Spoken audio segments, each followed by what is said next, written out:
Hello, hello, hello. Oh, there we go. Hello. Right. Okay. We're Guess it's here. We're live. round two, Round two of chat in action. because the first one didn't go so well.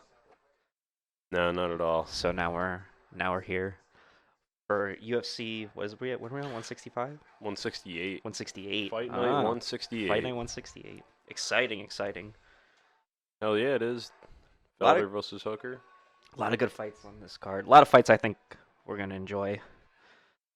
It's unfortunate we lost that. We couldn't get that first recording we had. That That was was a a great. nice, That was very good UFC event. yeah, that was a great podcast, and I hope we get that level of chaos here tonight. Yeah, hopefully here on the main card. Should be good. I'm excited. I'm very excited. Let's see, I think I'm always excited for a UFC event. who isn't, especially in 2020. Yeah, they know their matchups well. They know who's gonna match up well with each other. So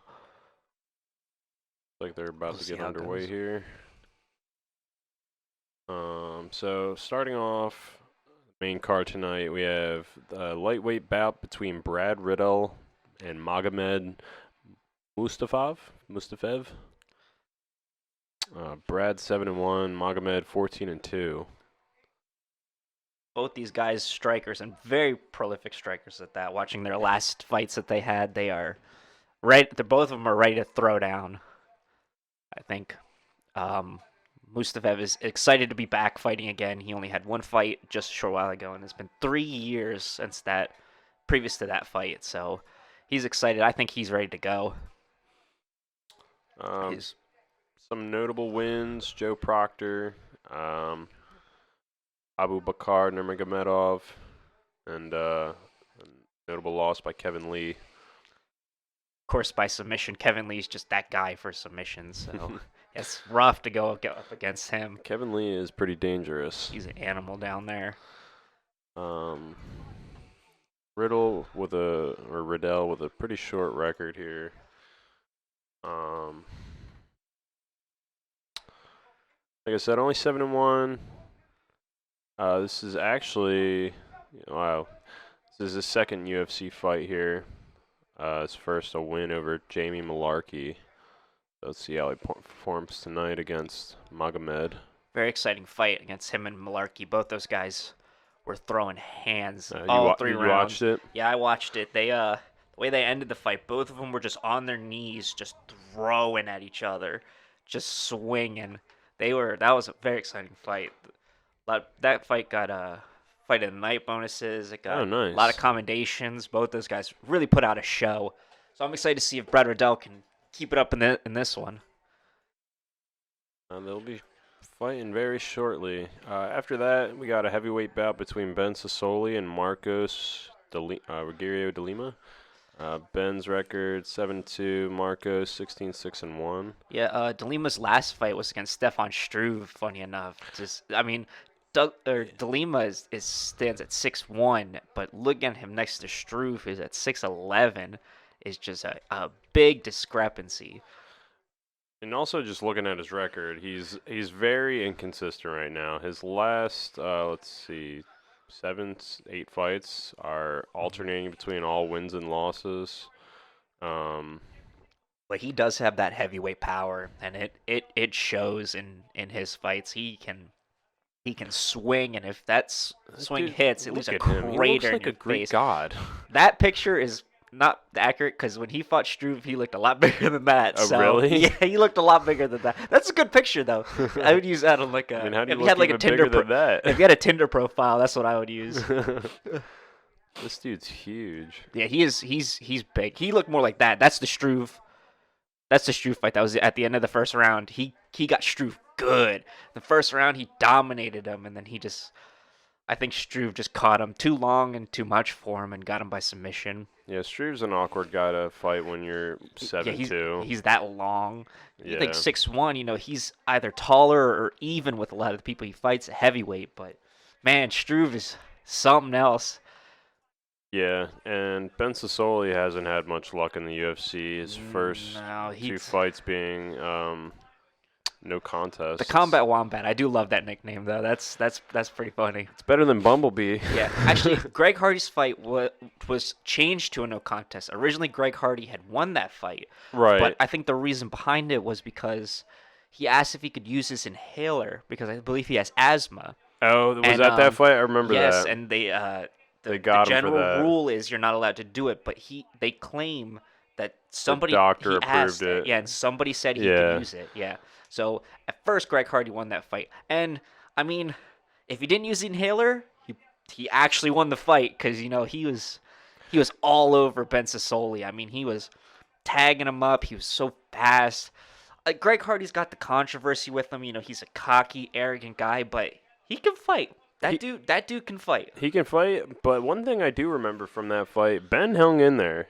He did, yeah. He He didn't took get some knocked shots and out. he kept smiling. Yeah. He smiled through the whole thing. Yeah. So he's got a chin on him for heavyweight. He's got that. Let's see you if his chin sticks up fighting that guy. fighting that- Delimba, yeah, who's got a spotty record but got big boy power. That dude's huge. Yeah.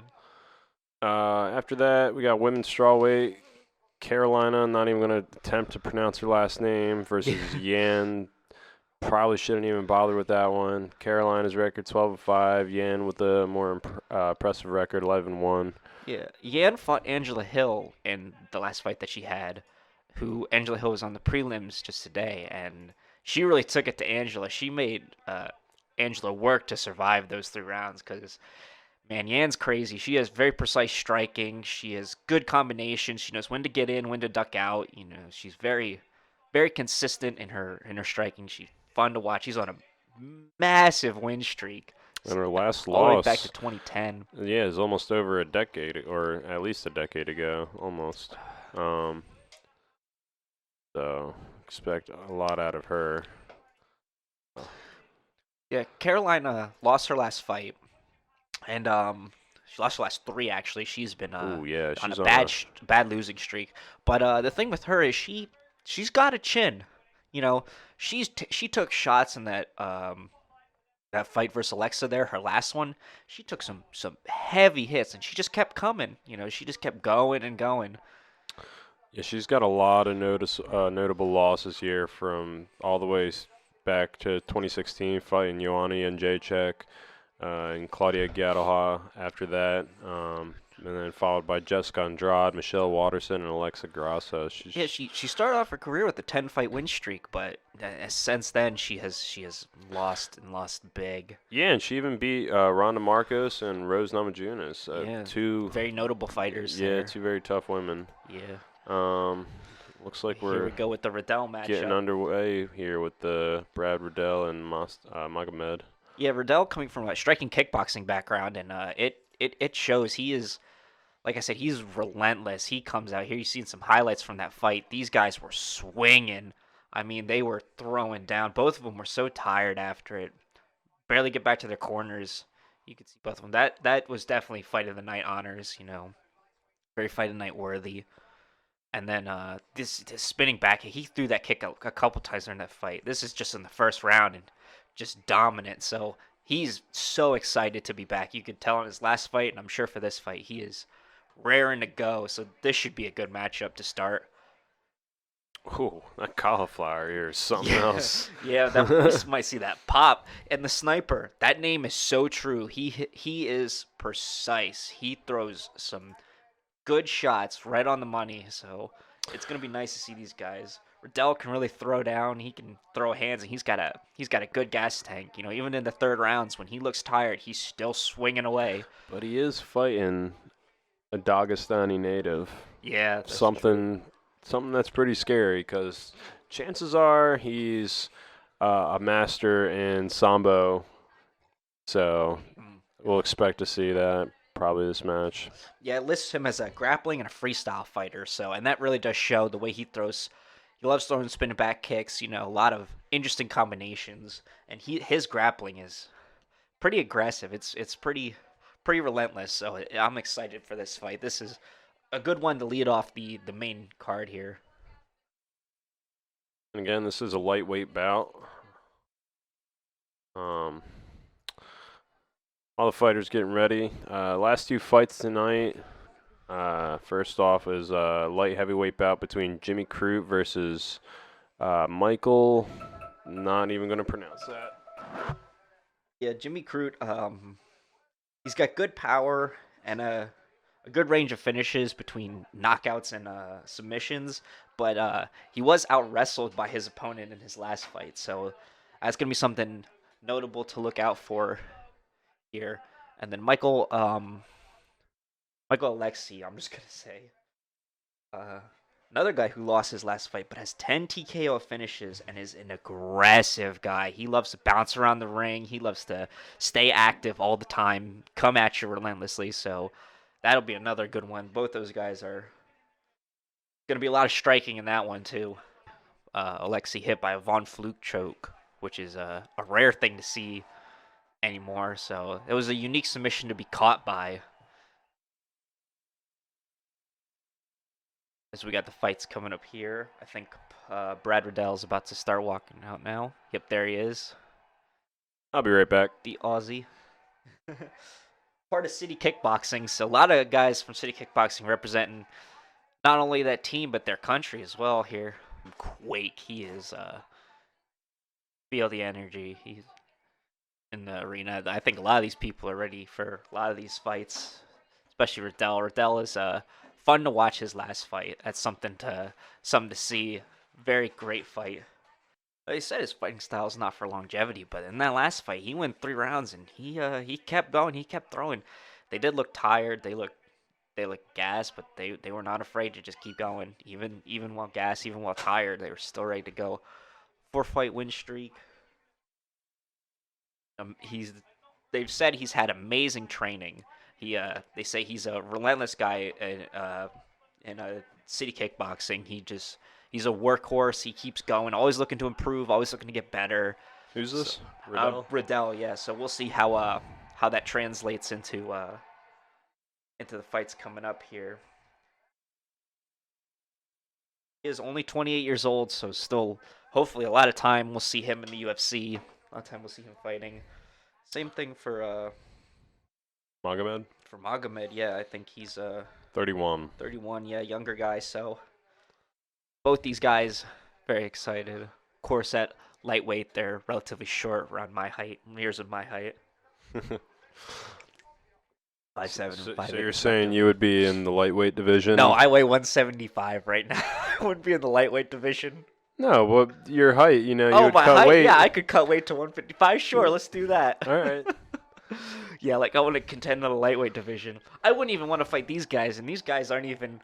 Come on, as the vanilla in Manila? The vanilla in Manila, yeah. You wouldn't want to fight them? I'll stick with arm wrestling. How about that? That's fair. Oh, the favorite here for Mustav. I mean, I'm surprised. I mean, he did win his last fight, but previously he hadn't fought in 3 years, so better record, Dagestan. that's true. Better record, the elder here, only by a little in this fight. So the more experienced guy. I guess you got to give it to the more experienced guy. But I mean, City Kickboxing has been on a roll with their fighters, so they're the camp to beat. So And we'll Riddell's the hometown hero tonight, so let's see if he can see how Riddell goes. defeat Magomed on home territory. Yeah, or if Magomed will take him. You Who never knows? know. Gonna be good. I'm excited for this fight. Watching both these guys, 2 highlights. I like both of them. I couldn't decide on a favorite here. Both of them were very clean, very crisp fighters. Like I said, Riddell's got that power and that want to just throw everything he possibly can and to keep it coming. But Magomed's got that grappling, and he's another very big striker. 10 TKO finishes too in his career. So, another notable thing about Magomed, none of his fights have gone to decision in his entire career. Oh, wow, They have really? ended at some point between either TKO or submission. They have never gone the distance. So we'll see if that record stays or. Wait, so you're saying he was submitted or TKO'd at one point? Yes. Yep. He was Ooh. he was submitted, I believe, and he's 4-1 in his last 5 fights. But yeah, all his fights have never gone the distance. They've always ended in one of the rounds. So we'll see if he Ooh. loves to kick. Got Mustafav tagged. Yeah, loves he to, threw a high kick there to start it off, but yeah. and then Brad just countered with a nice right jab. Both these guys have plenty of TKO finishes. Brad with 5 TKO finishes in his career, and Mustafav with 10. So Oh, he and tagged him he puts Magomed already. down in the first round. Wow, what a shot! Let's see if That's he Riddell can with make the it out of striking, this. man. But He had big right hand, man. Holy I shit! heard Mustafav has very good wrestling, very good defensively. So we'll see if that comes into play here while he's on the ground. But man, he got tagged with the right. Ooh. Oh, an armbar, me? Oh no, sorry. I thought he had his arm there. A leg lock? Yeah. Leg bar? Wow. Oh. Yeah, I think he's just looking Or to. is that a heel hook? Maybe a heel hook. I think he's just looking to stay. Back to standing. Wow. Very good by Mustafav that was to intense. defend there, but what a shot by Riddell. He definitely stunned him. But way to keep yourself in it, Mustafav. Like I said, this will be exciting. Oh, and a takedown What for power. Magomed. But Even after getting tagged. Wow. yeah, Brad's just about back up now. Yeah, Brad has to do some work here defensively. Like I said, he good fighter, good reversals on takedowns too. He was good in his last fight at avoiding them and being able to kind of flip it on his opponent. So we'll see how he does. But Mustafav is a grappler and And he dumps him again. a grappler freestylist. So I mean, it might be tough for Riddell here. I don't know if his last opponent was a grappler or primarily a striker. So we'll see how Riddell can work here defensively now. Yeah, not much is going on. Yeah, I think Musta's just trying to regain some stamina, regain his composure. Just keeps dumping him. But he's not doing much. Brad's getting right back up on one knee, and Magomed's just is giving him a few knees here and there. Magomed is just trying to rest, recover, but still keep Riddell active with knees and with takedowns, trying to keep him thinking. So I think he's doing a good job recovering. But wow, Riddell got caught. I think maybe striking it would be in Riddell's favor for this fight. It definitely was to start out with. Yeah, he caught that kick. And counter and Magomed's bleeding from that.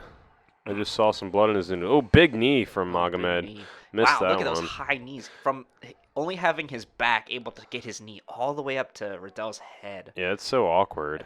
That's a very awkward position to be in, but hey, sometimes it's got to be the unique stuff. I mean, ooh, single leg. Ooh, but Brad has him in a he might have him in a guillotine. Nope, able to slip out. I think it was big. Mustafav able to keep that single leg. Yeah, that saved him from getting caught in that guillotine. But Riddell has trying to continue with counters, so they'll keep that up. Amazing training, so they probably practice everything with him. He's always loves being in the gym, loves working on his game, so I'm sure he has a good all-around game defensively, but I think primarily his strong suit and his calling card is the striking. Yeah, Brad's good trying to get out of this. Wow. Yeah. Had an underhook there. I think Riddell's looking to turn here and push away so he can get back to standing. Mustafav doing a very good job keeping him pressed up against the cage. I think he's just trying to finish out the round, get to his corner. He probably won on points. Oh, there's the turn. Oh, Brad Riddell finally got reversed out. it on him. Now he's got Mustafav up against the corner, or up against the cage, I should say. And right back to standing, the push-off. There we go. 10 seconds left. Exactly what Riddell wanted here. I might try to avoid here just to clear the round. Yeah. We'll see if Brad can bounce back in the second here. Hopefully more time on the feet. How do you score that one? I think you got to give it to Magomed. He kind of controlled Brad. Even after getting knocked down? Yeah, even after the knockdown. He scored himself 3 takedowns. He hit him with some good shots with the knees. And just kind of controlled the rest of that round. I think you got to give it to Magomed. Took it away from Brad. Brad had good early striking. And that knockdown was huge. Yeah, that knockdown was huge for Brad. Yeah, it's a shame nothing really came. Yeah, he had ground and pound, but couldn't capitalize. I don't think he was hurt enough from that shot because he was able to turn his body well on the ground, get Brad caught up in the wrestling and the grappling, which is leans more in favor to Magmed, and Yeah, that just served him well. but perhaps that doesn't matter how we score it because none of Yeah, we're not judges. yeah, well, there's that, but none of Magomed's matches have gone to decision. So Yeah. Here's he that shot, could bang, get right on knocked the out money. here. Round 2 starting now. Yeah, Brad Riddell looking to keep up the striking here. Ooh, Oh, big another left, shot, big. same way too. That's that right hand. It's that Almost said right left. hand, he's loading up that power. Good leg kick. Yeah, good calf kick there by Brad. Ooh, Oh, front kick slipped. that slipped. Oh, but if that had caught, that was very high. Brad returning with a front kick of his own.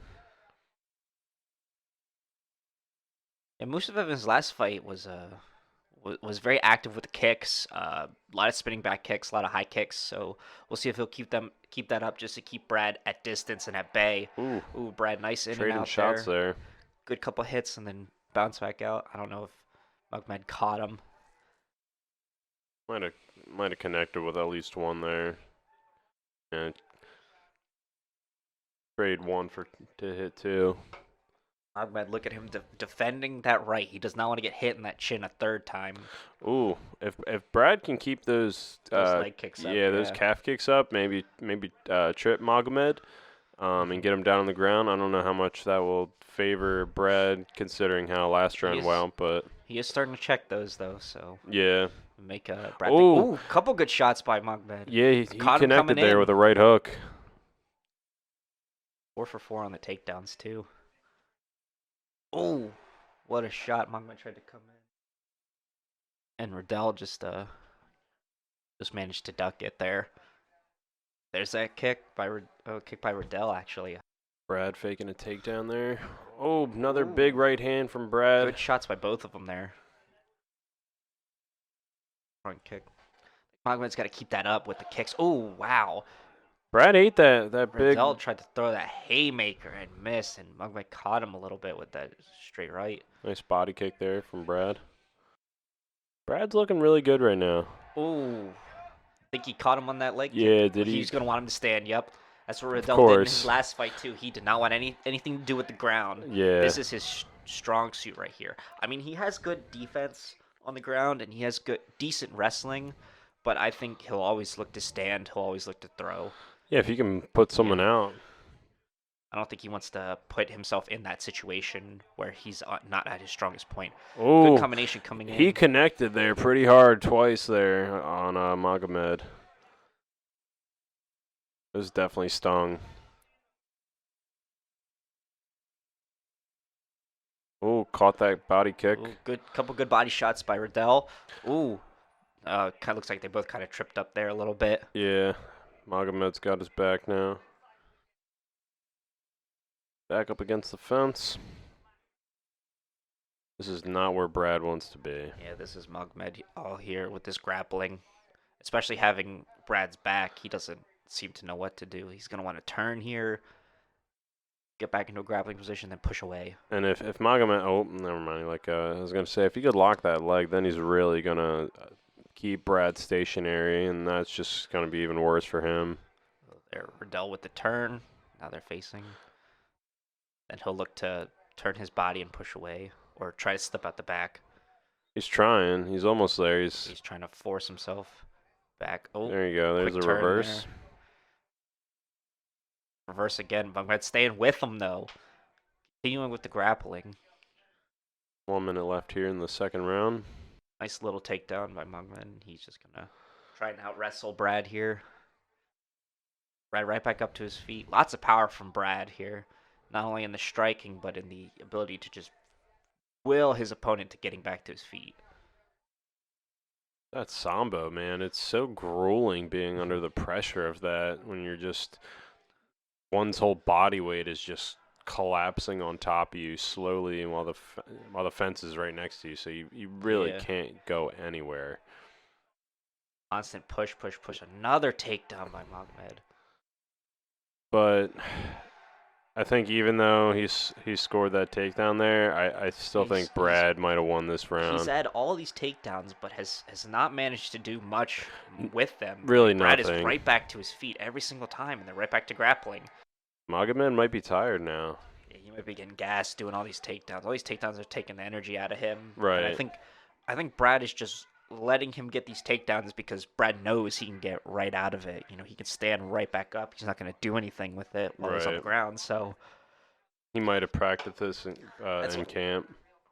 I hate to say it so early, but I mean, City Kickboxing has bred some amazing fighters. I mean, you see it. They have 2 champions right now. Riddell's fighting, and then we got Dan Hooker later on, who's fighting at a City Kickboxing. So yeah, I mean, they're raring to go as a legit team. You know, much like American Top Team or teams like that, where they're looking to stake their claim. You know, in the UFC, and they're doing it quite well. So little technical difficulties. That's Eugene Behrman, right? Yeah, from At a City. Yeah. Yeah. Yep. Oh wow, so he fought back in the day. He does not have many fights to his credit, though. Nah. In Nitro. Oh, Carnage in the Cage. Oh, it's been a while since I heard that name. Jesus Christ. All right. There we go. Third round here. Little technical difficulties, but we're back in it. Didn't miss much, looks like. Yeah, 15 seconds here into the third round. Brad Riddle looking to close it out. I think he's got the 2 wins, but you never know. Oh, wow. Magomed slipped again on a Magomed kick. Loves that spinning kick. And he's going to get him back up. Yep. Just completely whiffed on it. Oh, took a shot. It looked like he kind of checked him there. Oh, big knee, flying knee, but still got tagged by Riddell. Wow, that is surprising. Wow, Riddell did take that shot, though. He took that knee he ate hard, that. but, I mean, and then he ate it so he could throw right back at him. Yeah, and put Magomed down himself. And we're right back to the grappling. I mean, that's really been some of the only shining moments here for Magomed is just his grappling, his takedowns. He has had a couple good shots, but none of them have managed to stun Riddell. He's managed to stay up and keep going. And you don't see Magomed really doing much striking in the clinch. Yeah, he seems to just be shooting for those takedowns. I think he's just trying to score those points. Yeah. Oh, turn away by Riddell. We're right back up to the boxing here. Magomed's looking really tired. Yeah, Riddell does come from that kickboxing background, so he's got that power. It'd be great by like the end of 2020. City kick. Oh! What happened? Another knockdown by Magomed. Oh. Sorry, by Brad to knock down Magomed. Wow. Really? Oh, Magomed looks like he's bleeding. Someone looks like they're bleeding. Someone's bleeding. Oh, Magomed did not want to get up. Yeah, Magomed's. Riddell smells that it. stung him really badly there, I think. These are big shots. Yeah, he's just big brothering him now. I mean, this is what Brad needed to do the whole time. He should have got on him and beat him at his own game pretty much, and kept up the striking.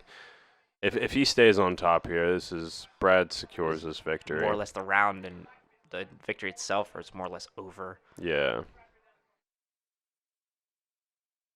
This is huge for Brad. He's doing a great job keeping him down. Oh, but it's Brad that's bleeding. Must have got caught. It might have been. I don't think it was that knee that caught him. He wasn't bleeding previous to that. It might have been. I don't think that knee hit him that high. During the wrestling, during the ground game. Yeah, he must have got tagged by Magomed. Big body kick there from Brad. That was huge. Amazing. Magomed had to have felt that one. Yeah, he's shooting for a takedown. He's trying to. He's tired. Conserve here. Do something. But if he does nothing here, just grabbing onto him. Magomed has to make a move here. He has to do something. He's not. But what I was saying is, what if City Kickboxing holds like 4 champions by the end of this? That'd be amazing. That'd be something or at least that team. 3, What a because stake you're claiming as the best team to ever come through the UFC. Is right. City Kickboxing coming out of the Aussies, no less, or coming out of the New Zealanders, no less. Um, yeah, because this is a lightweight bout. It wouldn't Mhm. really work because Hooker's from City Kickboxing, or not from, but in and out. Turned it right around on him, and Riddell pouncing again.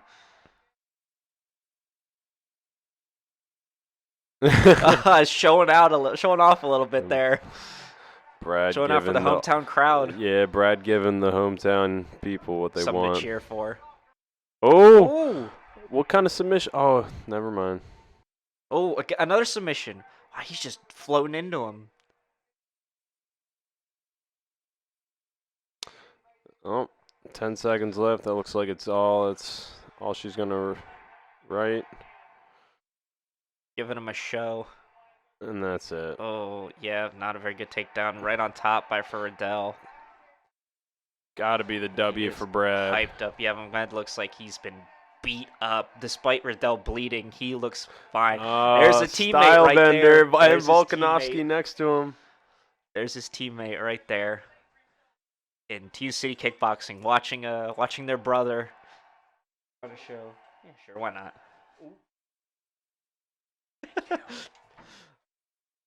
Yeah, putting on a show. Wow. Ahmed did have good takedowns, but didn't do anything with it. Riddell just more the aggressor, more the striker. There's the first one that That really sat him down. caught That was him. huge. And I think that made Ahmed think the whole fight. But there are these takedowns just dumping him on his head. Big knee from Magomed to the body, and then a right hook. We did catch him there, but Riddell just with the chin, he just Oh, that keeps was a going. big elbow from Brad. Didn't see that there. Magomed landed 2 in the clinch of his own, and then a spinning. Wheel kick that just missed. Yeah. There's the knee, and then Brad gave him one right back to It think was about. that left hand uppercut that actually sat him down. That was huge. That was a great fight to Big start fight this here, off. Yeah, both these guys, I mean, Ahmed still he got tagged and got sat down a lot, but still kept with it, still kept going. This is some good pizza. Official decision will be coming up here shortly. I got to give that to Riddell. I mean, Ahmed did have the takedowns, which is good. Brad didn't really defend much of any of them, but But nothing Magomed did happened. nothing. Yeah. He did nothing with the takedowns. Brad was right back up every single time. Brad had the shots with it too. He had each hit. He stunned Ahmed a couple times throughout the fight, sat him down. So, but we'll see. There's a reason we're not judges. Yeah, but if you're gonna score a takedown, you got to be active. Yeah, you got to keep it going. You got to You land can't- strikes in any way you can. Because, a takedown's nothing Mhm. if you don't do anything with them and just hold them there. This is MMA. It's not a wrestling match. Not unanimous. When it's not unanimous, it's weird when you see such like an onslaught. Yeah, just Outbender can't believe it either that Yeah, that right? it was split. Like, are you kidding me? Yeah. I mean, whoever that judge is must really love the wrestling from Ahmed, because and the grappling. I mean, Brad was out grappled, and he was out. Well, he wasn't really out wrestled. He was just out grappled, and he was taken down a lot. But as far as on the ground, he was actively defending and actively trying to take control. Yeah, and trying to counter. So, I think if he finds a good wrestler and a good grappler, he may be in trouble. So that might be something City Kickboxing might have to look at for him as far as defending if he's coming through the late. The Brad versus Hooker next. The team. Alex the Mauler. That name is familiar. Oh, that's. Wait, what? Gustafsson. Ooh. Yeah, that's right. Wait, what? He called him Alex. Who did he call out? That's in the lightweight division. Did I just hear that wrong? Maybe. Got to be ranked if he's calling him out, right? Yeah, I think he wants to That was get into that lightweight. spot. Ally Quinta on that Maybe that's list. who he called out. Dan Hooker's up there too at 7. Am I like, yeah, lightweight bout? Yeah. Who did he call out? Maybe he said Ally Quinta. Ally Quinta is not a fan of city kickboxing, probably after getting taken on by Dan Hooker. Yeah. I thought that's who he said. It sounded like he said Alex the Mauler, but that would totally. That makes no sense. Lightweight to light heavyweight. Yeah, him fighting Gustafson would not be a good match. I think Gustafson would annihilate that man. Gustafson's nice. Next, we got the heavyweight bout with DeLima and Ben Sassoli. Ben Sassoli. The Combat Wombat. I like his nickname, but I was not impressed with his last fight. No, What it was Ben Sassoli, he threw a lot of haymakers. Like, he was just swinging wild. And every time he'd swing, he ducked his head super low. Like, almost like he was looking at his feet every time he threw. He, like, really, like, came up and opened it every single time. So it was like a super predictable pattern he was just pretty utilizing. much. And he tried for some takedowns against, who do you fight, Greg Hardy? And they were just the laziest takedowns ever. He would kind of, like, duck and, like, run at his opponent with his arms up to try and grab him. And he just couldn't get him. I remember that. That was weird. It was very, very odd. He, Rocking the mullet. yeah, business in the front, party in the back, you know? I respect DeLima, it. there's DeLima there. Yeah, that picture not look like him. This is the heavyweight bout. But DeLima, I did like in his last fight. Despite losing to Stefan Struve, the very first, like, maybe 10 seconds, he came out and he tagged Struve right on the chin. Like, knocked him down. He knocked that tree of a man down, you know? Thanks. I wonder if we'll see him start out this match like that, just kind of charging Ben. Yeah, and it's not like he looked gassed in the second round against Struve. It's just, I mean, Struve cannot wrestle anybody, you know. He can He's submit awkward to fight, you. He's very awkward to fight. He's long, Right. you know. He looks fairly skinny for a heavyweight. You know, I think it was because he's so long. Right. He's just an awkward guy to fight. He did really good wrestling Struve on the ground in the first round, but I think he had the benefit of, you know, stunning Struve with a big shot in the first round, and then getting on top of him and just having that position and putting all that heavyweight, you know, body weight on top of him. But he was able to pass Struve's guard very well too, and he was able to get good position. But the Struve managed to hold out and survive to the end of the round. And I mean, I guess it's a story with Struve is he'll wear you out with how just long he is. He keeps you at bay. You know, he makes you work for every shot you can get on him. And yeah, because if you're trying to get close to him, good luck. Really. That's a rough. That's a tall order right there. No pun in. Actually, all the pun intended for that one. All pun intended. That's all we do is just puns intended. Representing New Zealand here with traditional. I think they call it a haka dance, and I know that's what it is in Hawaii. Oh, I've But seen the I don't know if dance. it's called the same as in New Zealand. But yeah, very traditional warrior dance. So I would be so intimidated Yep. going up to those guys. Yeah, a lot of people thought I even thought, it would be, Chinese fighters or Russian fighters or fighters similar to that aspect, dominating MMA and the UFC. But it's really come from the New Zealanders. They've taken on the UFC hard, and they're running up it really fast. A lot of the young guys are between New Zealand and Nigeria. Yeah, Nigeria too. Yeah, those two. You always figured it's the tough Russians or it's the workhorses of Chinese people. But It's funny because Stylbender's both that's Nigerian true. descent. Yeah, he's representing born both. in New Zealand. He's representing both there. And then here in America, we're not doing shit. But then you have that one sneaky Irishman that Who's that? The Mystic Mac? Paul Felder? Paul Felder. Yeah. That's the Irish Dragon. Yeah, Paul Felder, the Irish Dragon. What a Look at him. Great. Trains with Duke Rufus. Duke. Yeah. I was surprised when Dan Hooker called him out. I mean, he was the one giving the interview. Yeah. That was awesome. And he called him out. He said, "I really want to fight you." He said, "I've been waiting for somebody with the balls to say that to me." So here we are today. I have no idea who could win. Don't get me wrong. I like Paul Felder.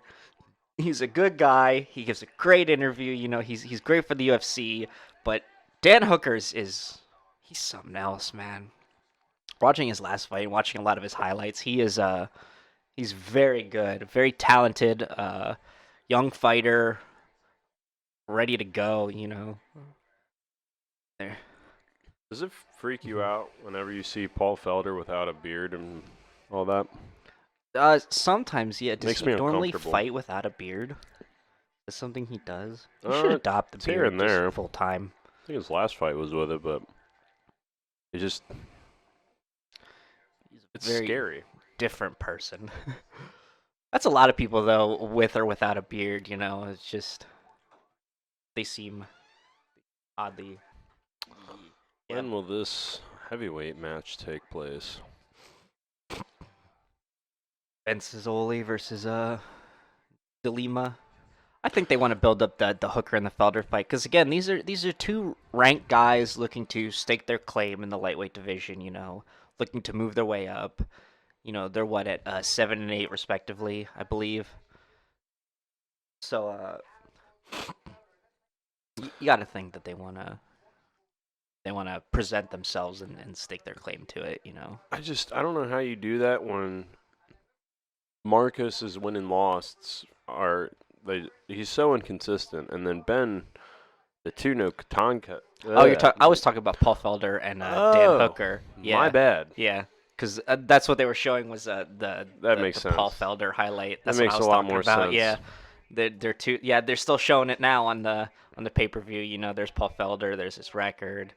You know, record with Rufus.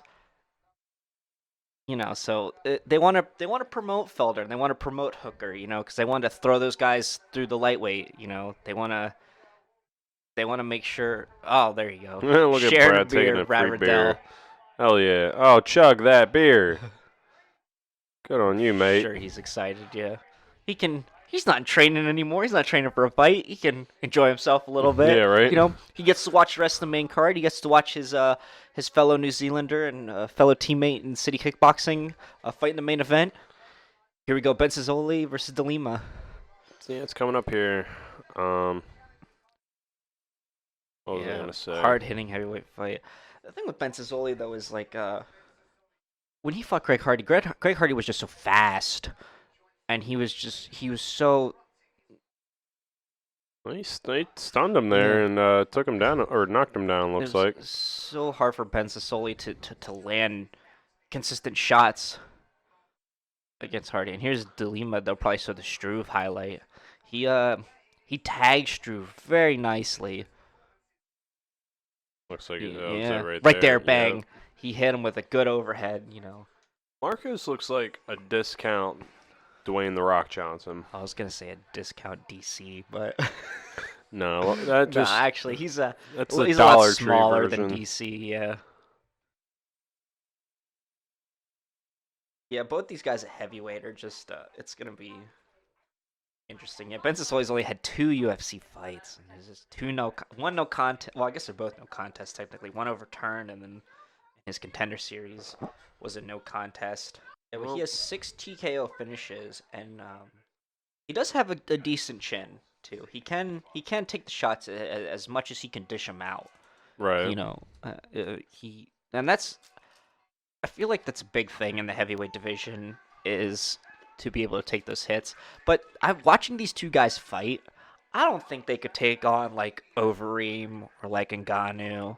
You know, I don't think these guys can stand a chance against him. Well, granted, they're both MMA fighters. They're established. They have the record. You know, they can't because they're not ranked. That too, but like even if it came to that point where they somehow managed to get there, I don't think both these guys have the power or the striking ability to stand with those two guys. You know, Definitely not. if it ever came down to it, I mean, coming through the heavyweight division, even fighting Stipe at that or DC at the age that they're at, there's still no slouches in the ring and they're in the octagon. They're still, you know, they're warriors. They're relentless. There's always levels to this as well. Yeah, so between what you see in the UFC events that we're watching now, like the fight nights, and the guys who compete in the big time pay-per-view UFC events, the people that are only gonna or fight on those. The fight nights are mostly based around fighters who are up and comers, whether they're making their debut or this is their only few fights they've had in the UFC. And they're looking to make themselves, and mostly the main event is for guys who are ranked fighters, but guys who are in that 5 and below position, that are in the 7/8s or the 10s and stuff like that are looking to work their way up. They come through these fights. That's what Paul Felder and Dan Hooker are doing right now. They want to work their way up through the lightweight division. So they're taking these fights like that.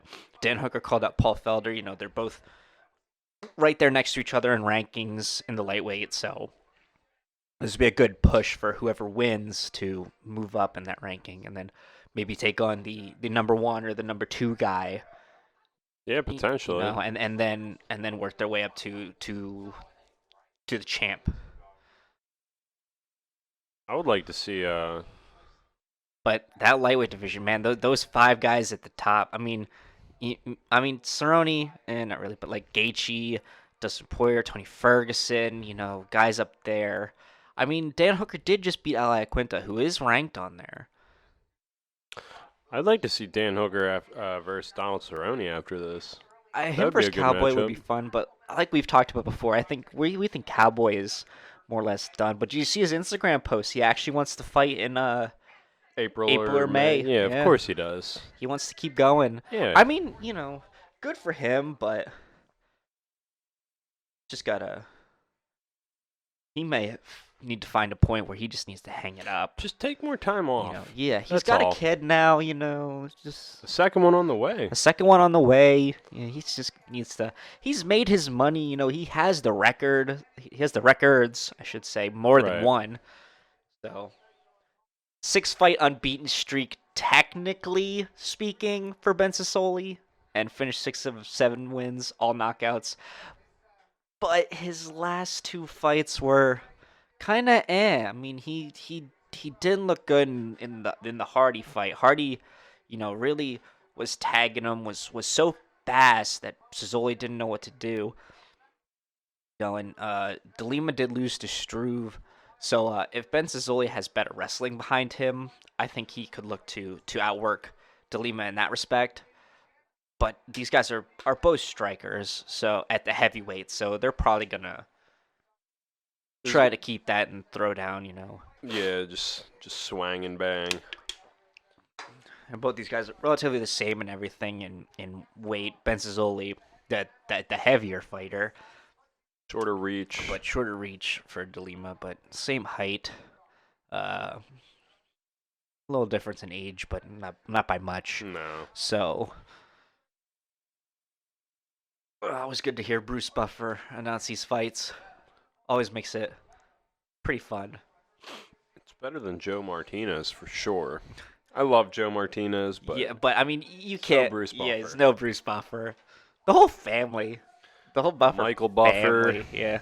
And I think one of their sons, doesn't he do something like this too? I'm sure he does. The whole family is it's all about this. Did you know they're half brothers? They're only half? Yeah, they're not even full brothers. I think they're half. Yeah, they're That's half brothers. Fucked up. Yeah. They should be full brothers. They're not full brothers. But it's amazing that they both gotten into this industry like that. Right. That's just weird. I think actually, Michael Buffer took on Bruce Buffer as his agent or something like that, and that's what introduced Bruce into that would make sense. The industry, and then because I think Michael's been doing it longer. Yeah, Michael has been doing it a long time. I think he is the elder of Bruce as well.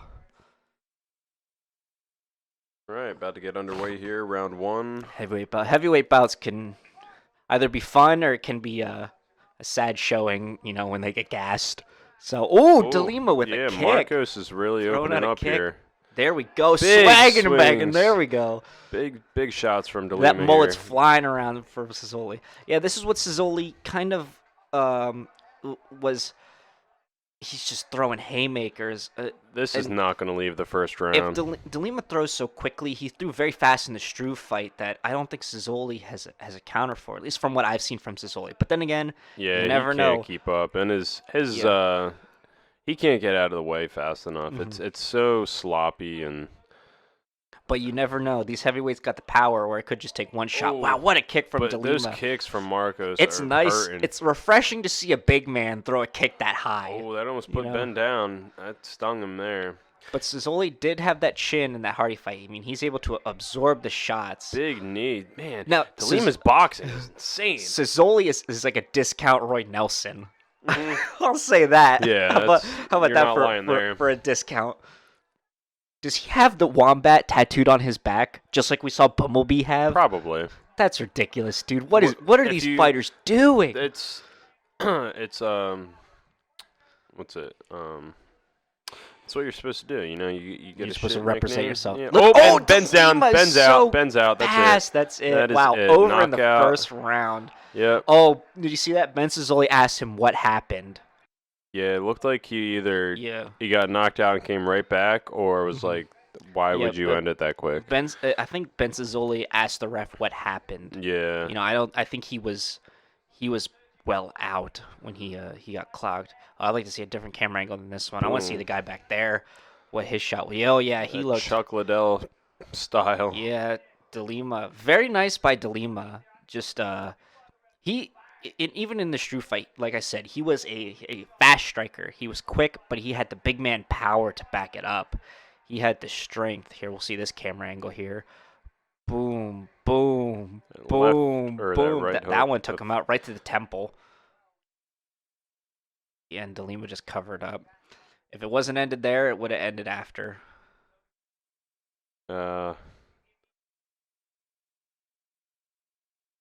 Yeah, Wow. like I say, he got clipped and didn't see what happened. That's wild. Marcos with the With TKO. the finish. I think, unfortunate as it is to say, I hate to say it about a fighter, but I think Ben Cizzoli is more or less done in the UFC. I mean, the no contest in the Contender Series, and despite getting the call, the match overturned in the Hardy fight, You still he lost. still lost, and very convincingly. Hardy was very good in the striking and in the last fight. You made him look like you didn't make him look like an amateur, because obviously Ben Cizzoli is he has the fights, and he does have a chin. He was taken, despite how this one ended. In the Hardy fight, he took the shots. You know, he kept coming, but it just, you know, you always meet that one fighter that just can clips you just really good and knocks you out. No matter how good a chin you have, eventually It fades. it's gonna wear down. You know. I think, needless to say, if you're bigger and faster than Ben Cizzoli, you will win. Yeah. But that's why I was critical of Ben Cizzoli watching his last fight. He threw way too many haymakers. He didn't throw very many jabs. Always looking for just the one big shot. He always ducked his head when he was fighting. It just wasn't the best. But he does. I'm sure he has the potential to be a good heavyweight fighter. You know. He needs to go to City Kickboxing. Yeah, he needs to be part of that camp. I don't know what camp he's with now, but it's hasn't worked him too well. No. You know? Yeah, maybe the camp he's with isn't for him. He might want to make a change. Yeah, DeLima has had a lot of fights too, I believe. He has to have 11 we'll make it 12 TKO finishes now. And big man power, quick one, 13 first round finishes. Wow, that's amazing. It's up there. It's definitely up there. Wait, didn't he lose his last match though? Yeah, he lost to Struve by submission. Yeah. So when I was placing bets earlier, Mhm.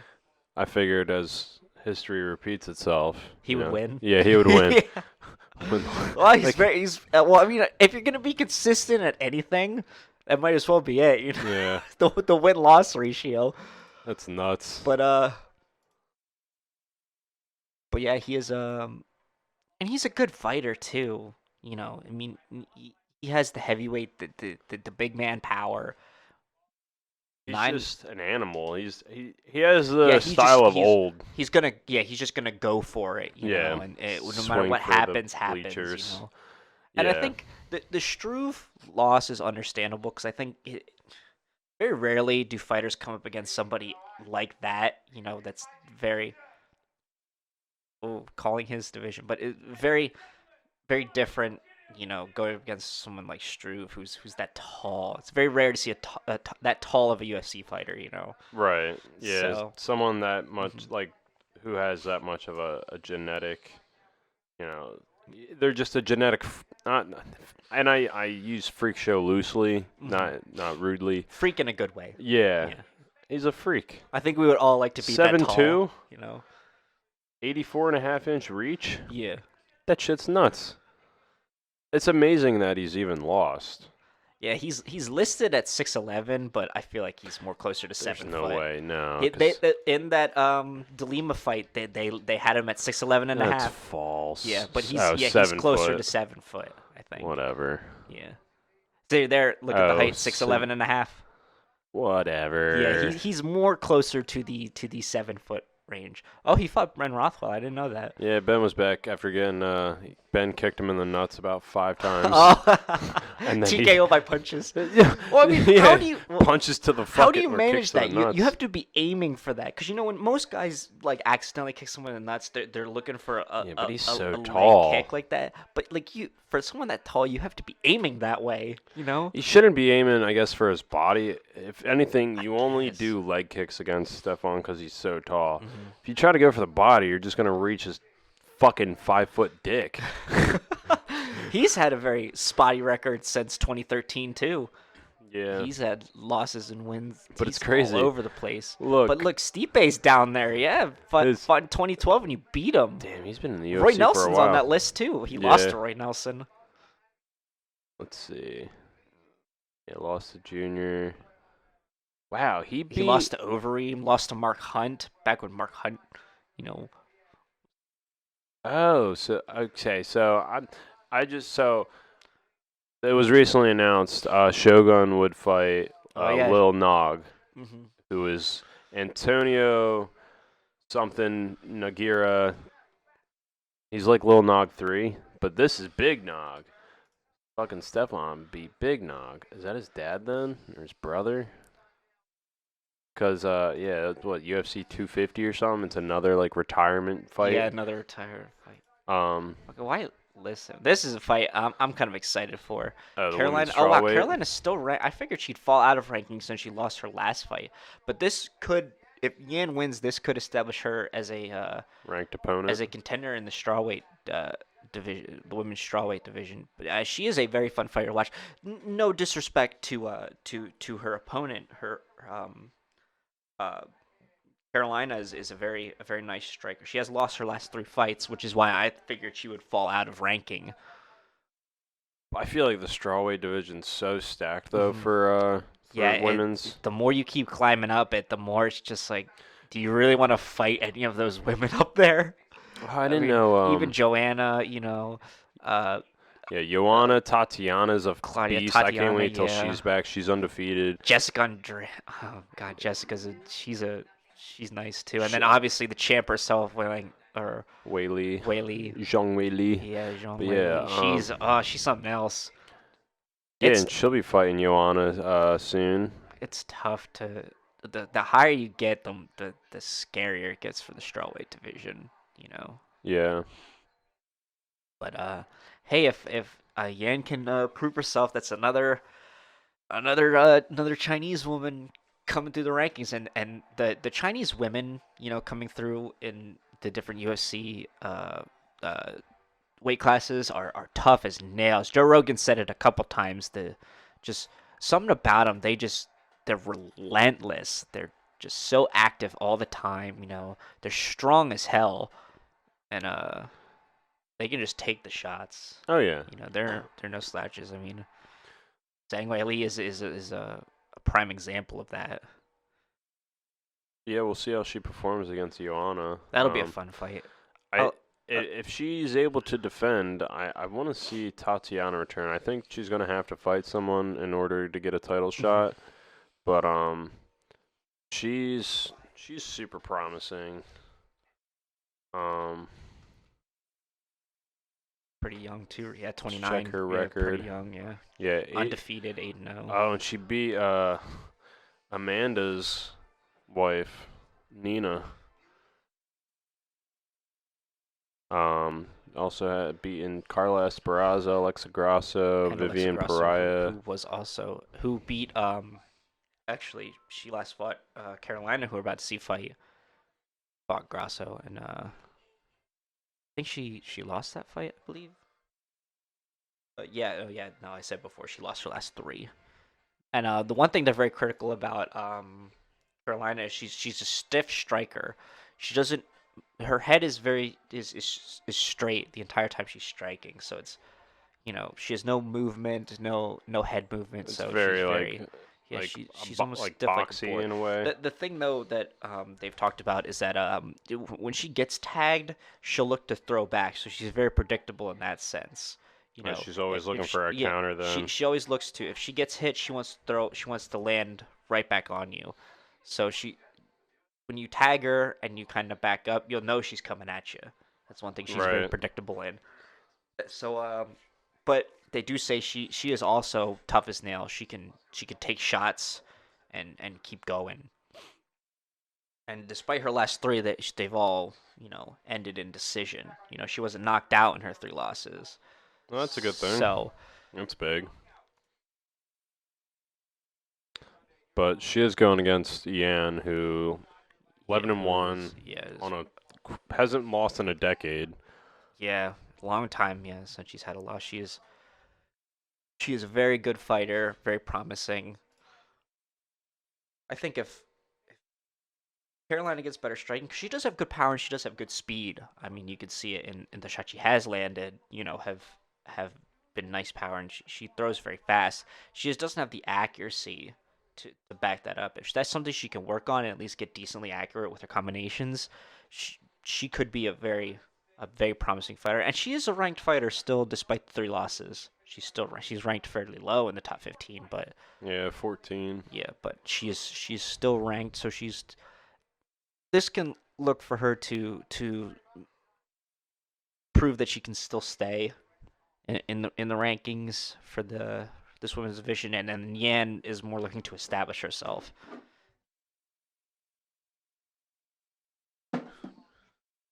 So this should be a good women's fight. I'm pretty excited for this one too. Despite me sounding very critical about Carolina, I do like her. I I always like a fighter that can take a hit. I always like the fighters that can keep going and keep it standing. So I do like Carolina in that respect. She can take those shots. Like she's very relentless. She keeps going. 34. 30. No, Yan is the one that's 30. Yeah, look at her striking here. Oh yeah, it's very precise. Just bang bang bang bang bang. Just keep going. There's the one against Angela. She threw some nice combinations there. They were kind of the announcers like Joe Rogan and them were very surprised it was a unanimous decision for Yan. They thought Angela had her a couple times. I thought Yan had her most of the fight. I love Angela Hill. I love her a lot. I think she's a fantastic fighter. And I'm glad she's in the league. She brings something very unique to the league. But Yan made her look so strong. That dude is doing a boot chug in the background. Do you see that? Is he? Yeah. Look, he's drinking right out of his boot. Oh, he's doing a shoey. Yeah. Oh no. Look at that, right on camera too. What a guy. Oh. Why would you Yo, ever that's wanna... awesome. Oh, Ugh, what was I that's saying? gross. Oh yeah, Yan really took it to Angela Hill. I mean, Angela Hill had a great first round in that fight. I think she did get tagged, but she out wrestled Yan in that fight. She got a triangle choke, but Yan just managed to hold through. And in the second round, Angela was just tired. All that work to like get her legs up for that triangle, was just took so much out of her, and Yan has a gas tank and like a big one at that. Right. And she really took it to Angela in the second round, and Angela did do good in the third, but I mean Yan just outstruck her. I mean I hate using this term because it never translates well, but Yan really did make Angela look like an amateur in that fight. Yeah. She really did. It really showed the difference in those two female fighters. Again, Angela's not an amateur. She just won tonight actually, so she's a very established. She's a well-established fighter. You know, she's nice to watch. She's good wrestling. So, but Yan just was relentless in the striking. Was just so Ian's nice, got a chin too. so clean. She has a chin. She can take the hits and keep going. 5 wins by knockout, which is well deserved. Yeah, I'm excited to see how she performs tonight. I think Mhm. she gets the win, but we'll see here in just a few minutes. She has very nice combinations and good varying combinations at that too. The entire fight against Angela Hill, I never saw her throw the same combination. You know, she's good at mixing up her striking. Is good at going high to low. She attacks every part of the body, legs, body, and head. With You know, pinpoint yep, accuracy too. good at changing everything up, making her opponent think. Last one, Angela Hill. Yeah, she's good with the offensive guard too. Even when she's in a guard position, you know, when she's being out wrestled, she looks to she sees it more as offense in her favor when she's in guard. You know, she'll land the strikes from guard. She's always making her opponent work for that top position. You know, while they're in that top position, all good movement all the time. You know, never settling or never staying on anything. Kind of like Tony in a way. Yeah, Tony Ferguson. just very just always moving forward, you know, even when you're on your back and you're on the ground, you know, always seeing it as something that you can turn into your favor. Which You got to. works well for her being, you know, as good a striker as she is, and having that kind of guard and that kind of defense on the ground will serve her very well in this division. Carolina looking to turn this around. I feel like Carolina has probably, since that last fight, changed up her training a lot, changed up her camp a lot. So I expect her to be. I have a feeling she'll be more prepared for this fight than she was in the last one, because she was getting tagged and she was throwing a lot of whiffs in the last one. She was just missing, you know, everything in Carolina's last fight. But I do feel she has changed up her game plan now. I feel like she's because she knows. I'm sure she's studied this matchup much more than she probably did her last one. You know, with someone who's as a prolific striker as Yan, I think she'll look to. She's looked at a camp change, not a camp change, but like a change in game plan. Right. So she'll look to bring it this fight. And she's a ranked fighter for a reason. You know, despite losing her last three, there's a reason she's there. It It's might because change today though. Yeah, it could change today, but you never know. Yan is the heavy favorite. I should say the heavy favorite, only 280. But you never know with the UFC. Anyone can knock out anyone. Yeah, anybody can win. That's the great thing about it. Mm-hmm. That's what always makes it exciting. Yeah, this is a fight. I'm excited for. I'm very excited for. She looks very comfortable in there. Yeah, that's how she looked her last fight. She doesn't jump up, doesn't cheer. She's very calm. Yeah, she she's looks very like she collected. has no nerves. Even when she's fighting, she comes off very calm and very collected. So I think that's the one thing that serves her well. Is looking very comfortable in there. I don't know if it was the Yan fight against Angela Hill or another person I'm thinking of, but I remember them being very, calm throughout the whole fight. Might have been Yan, just where she's breathing through her nose. Mm-hmm. You'll see Yan when she has a combination. She likes to not yell, but kind of. Still grunt. Yeah, she'll kind of grunt in a way, and that's Yeah, good for. she just did it. That's good for training. That's good in her training. It lets her breathe through those punches, because they've said that like when fighters want to throw punches, they want to hold their breath. Right. You know, so it's good for Yan to exhale, and that's probably what serves her well in saving that energy, is just remembering to breathe, pretty much. Mm-hmm. She's throwing really big shots here, Mhm. and there a few of them are landing against Carolina. Yen Yeah, is but putting in again, some big work. Carolina has that chin. She can take those hits. I've in her last fight, I've seen her take a lot of hits, and she'll keep going. But it's just a matter of she can't. She hasn't responded to those hits in any significant way. And you'll see the power of Carolina in this fight more than likely, but you won't see. You might not see her land because that's what she struggles with is just the accuracy. Oh, she's just walking in every single time and getting hit with a quick combo by Yan. See, look, she went low there. She went to the body or looks like to the thigh. So she's very good at changing her levels of striking. Always making her opponent, wonder where is she gonna try and hit me at. Yeah, the unpredictability of Hmm. that is key. 'Cause it keeps your opponent on their Hmm. toes and never prepared for what's to come next. Ooh. Spinning back fist by Carolina just misses. Yen's looking really good right now. Yes, Yan is a very nice striker. Good 1-2 combination just constantly. There was a shot to the body, right up to the head. I mean, she's just. Yen trying to go for a takedown, but not working I here. said her combinations are always changing, always different. She comes back to the same basic 1-2, but then her next combination is always a mix-up of something. She'll always throw in a body or throw in a 1-2 and then a leg kick Right. or something like that. Is very good at mixing up her ability and her striking. Yan secured a takedown just Hmm. now. Trying to apply some pressure against Carolina. Not doing much here on the ground. Yeah, this is where I don't think either of these fighters are super well versed in is ground game. I'm sure they have plenty of training in it, but not their forte, not their strong suit. It's like a very uncomfortable position for Carolina, like they said. It's very, very strange. Yan letting her back up. Ooh, K Matter with the tried to come at her with that same side kick, but Flipped in the process and got missed caught. it. Now we're in a grappling situation. We'll see whose is better here. Is Carolina bleeding there? I think she got cut up there by any number of the combinations Yan has thrown out. Yeah, she keeps She's wiping her eye, she's but wiping I don't something see away. anything. Yeah, it doesn't look like she's if she is bleeding, it's not that bad, but it might be just enough to get into her eye and bother her. Right. And She's wiping it a lot. if it gets worse, they might call it depending how the fight goes on here. We'll see how it. Yeah, it looks like something is getting into her eye.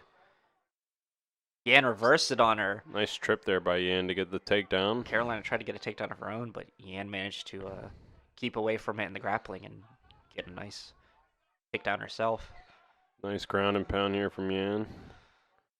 Got to watch out for those up kicks. Yeah. Yan just wants to stand up. She should just back away and make her stand. Yeah. Much is happening here. 10 seconds to go. Yeah, Carolina just looking to. Well, it looked like she was just trying to turtle up a little bit and try and get out the round.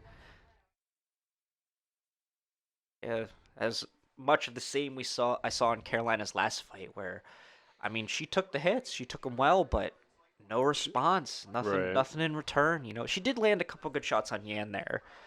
She landed a few good hits, but Yan just has the better combinations, the better speed. Yeah, there's not enough volume coming out of Carolina. Yeah, she needs to try and get in there more and try and throw more of those strikes, or I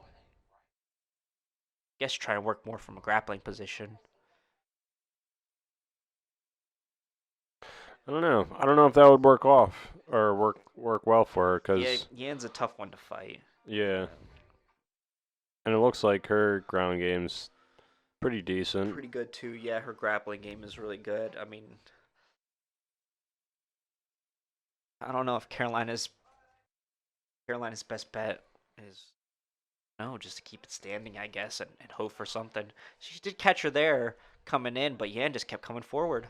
Yeah, those combinations she throws is just it's hard to escape. So unique and so nice. But Carolina still looks. They both look like they're both ready to run at each other. Oh, are they Check out really that cut. calling the doctor in for the cut? There's nothing even coming out of her forehead.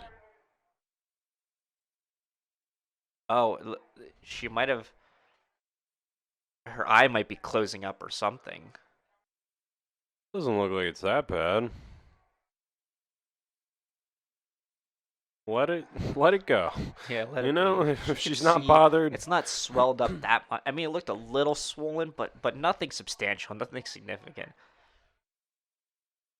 She might have got caught by a big shot by Yan, because it couldn't have been an eye poke, because Yan's hands are always closed No, it all the definitely time. wasn't that. I think, Yeah. you know, we're seeing a lot more um Ooh, problems with fighters' eyes is Yan getting punched bleeding? there. Yeah, it looks like Yan's bleeding from the nose. Yeah. She's still gonna keep going though. But Carolina's are taking some big shots. Um, yeah. What did Stipe have? He needed like Yeah, he had a lacerated retina or something something like like that. that. He had Yeah. a huge, big eye injury. And she could be experiencing something similar. Getting Yeah. punched in the eye, man, at full force. Yeah. That's got to do some damage. And for Stipe at heavyweight, and then for Carolina here against Yan, someone who's a striker like that, relentless combinations, getting hit like that, it's got it. I mean, it swells up every part of your body. Right. That's what cauliflower ear is. It's just the ears swelling up. Oh, Carolina might get finished here. Yan is throwing some heat. That's the thing, though, is with Carolina, she does have that chin. Yan is just clearly the much better striker. Yeah. It even shows right there in the total strikes. You know, Carolina's slowing down, though. yeah, and And that's what we'll have to see if Carolina has the gas tank that can keep up with getting just struck relentlessly like that. She does seem to, because like I said, despite having 3 losses, they had all gone to decision. So it seems like she can keep up. This is probably what she'll look to do is grappling and takedowns. Find some, giving herself a breath here. yeah, she's trying to trip Yan, but Yan's just on top of everything. It looks like she's trying to do a simple takedown and not expend too much energy. As it, if she wanted the takedown, she would pull back right now on that single leg and knock her that way. Want to float the foot over and kind of just trip her a little bit. And with the turn, and then she might go for a takedown here, or she might push off. Like Yan's trying to go for a takedown of her own. Yeah, she told Carolina, "Let me show you how it's done," and took her right. Oh, Yan's bleeding from her forehead now, I think. Oh, she got caught there. Oh, Big what a big takedown takedown from from Yan. Yan. Very nice. Oh, the hammer fist. That's rough. There you go. Nice old vagina shot. Nice. The fans seem to love it. Showing their appreciation for that Some 69. that ground game from the women. That's funny. Ooh. Oh, Carolina did get in a couple good shots right there. Nice on right Yan. hook. And on the backup. This was the one thing about Yan's fight against Angela is in the third round when she did get tagged by Angela, she got tagged pretty decently. You start to see Yan's accuracy take a dip. She would throw more of her combinations were whiffing. So we'll see if that plays in at all here. If Carolina will tag her, and Yan will just start to throw without much precision. Looks like she's already front kick. reaching that stage Yeah. with the volume she's throwing. Although she does have a rest coming here at the third round, or after this round, so see if both these women can recoup. Carolina was, I will say, more active in the second round than she was in the first. It seemed she worked from the grapple and she did land a few combinations, but still, Yan much more the aggressor, much more landing for her. Yeah, definitely. I would say both go to Yan, but she's looking tired now. And definitely looking like the stronger. fighter, the stronger Yeah. showing out here. But we'll see what happens in this third round. Anything can happen. Yeah, it's not over yet. She could get, winded here and let Carolina take over. Here we go with round 3. Yan still putting the aggression on as well. Nice catch on that leg there by Carolina, and then or by Yan, I should say. Caught Carolina's leg as it was coming in and gave her a nice shot for it. Yan's got her up against the cage here. Yan is piecing Carolina up. Yeah. Not much happening here in the third round. Ooh. Say that. Ooh, wow, Yan lands caught a her. big high kick to the face there, and it secures a takedown. I know, yeah, she looks tired. Carolina's just getting smothered right now. Ooh, Carolina could have. Is she gonna steal it? Trying to go for a submission here on the leg, but Is that a heel hook or something like that? Oh, she looks like she got that. She could make. Wow, she could steal it in the third. Yan looks like she's in good shape though. But Carolina's trying. Carolina's too tired to lock that leg any further. This is one thing is Yan was caught in a triangle choke against Angela and managed to hold on, so we'll see if but there's a lot of time left in this fight for Yan to be held on. Ugh, that's She's trying. I don't think she's got it though. The way Yan's still throwing shots. yeah, and has her body positioned. Yeah, she's in good shape still. Cause yeah, she would have to bend it like that way, but she already let go. It's Yan too is late. already back up pretty much.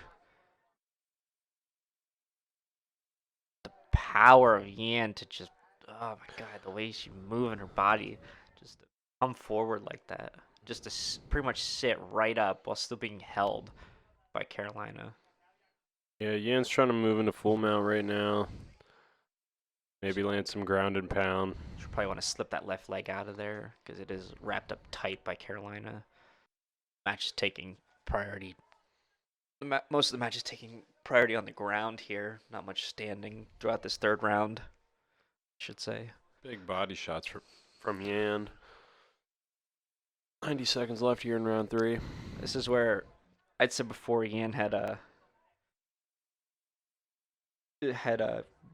very good ground defense. She was always able to flip it on her opponent very well. She's so, never been in a dangerous spot here. She's had control this whole match. Yeah, she's looked like a very, very good fighter.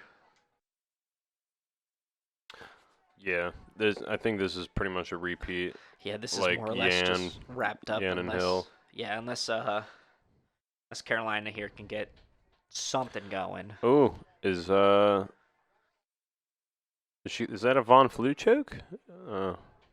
I don't think Yan has the position quite yet. No. I think her leg is too wrapped up there. Dude, Carolina's legs are really flexible. The way she's able to still hang on to Yan's leg like that, and even when, big kicks. Yeah, can she do that? That's weird. I didn't think you could. She's 'Cause I think technically I heard- grounded. I heard one of the announcers say illegal kicks.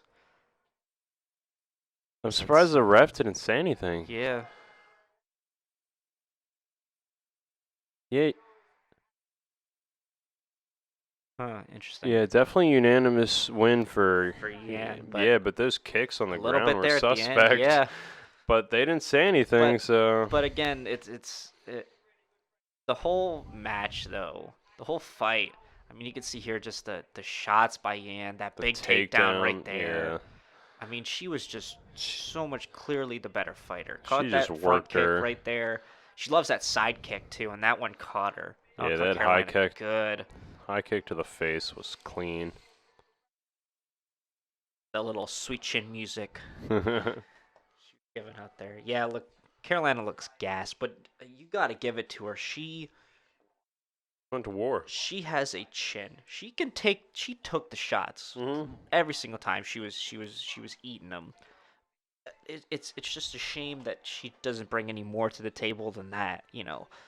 Like the chin is great. It serves you so well. I mean, you saw like guys like Mark Hunt, who have very prolific careers solely based on their knockout power and their chin.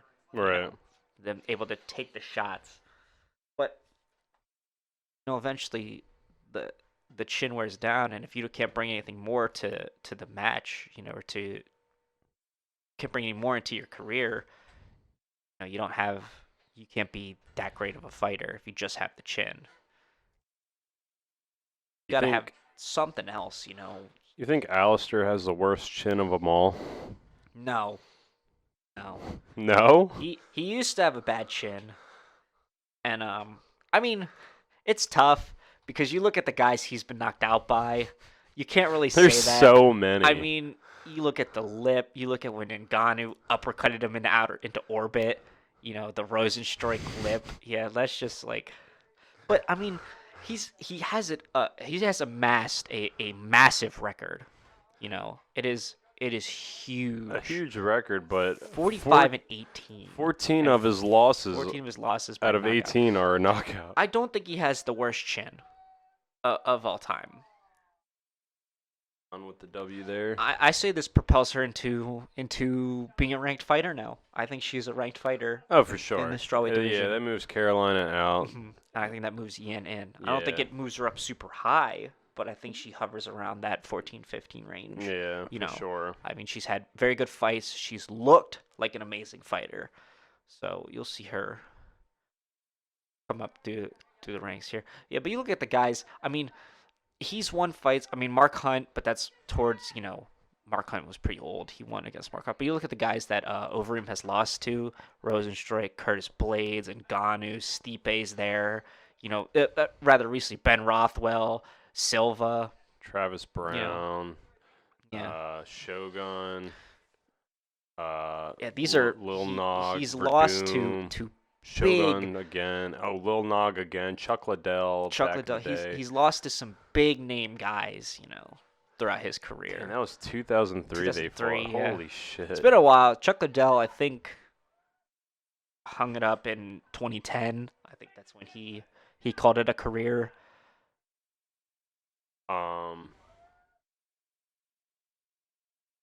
Yeah, but he's lost to some notable guys. I mean, those are big names up there. In 2017, you get knocked out by Francis, and then 6 months later, you get knocked out by Curtis Blades. Those are two rough guys to fight in the heavyweight division. Rough dudes. Or even, you can just 14 months prior to Ngannou knocking you out, Stipe knocks you out.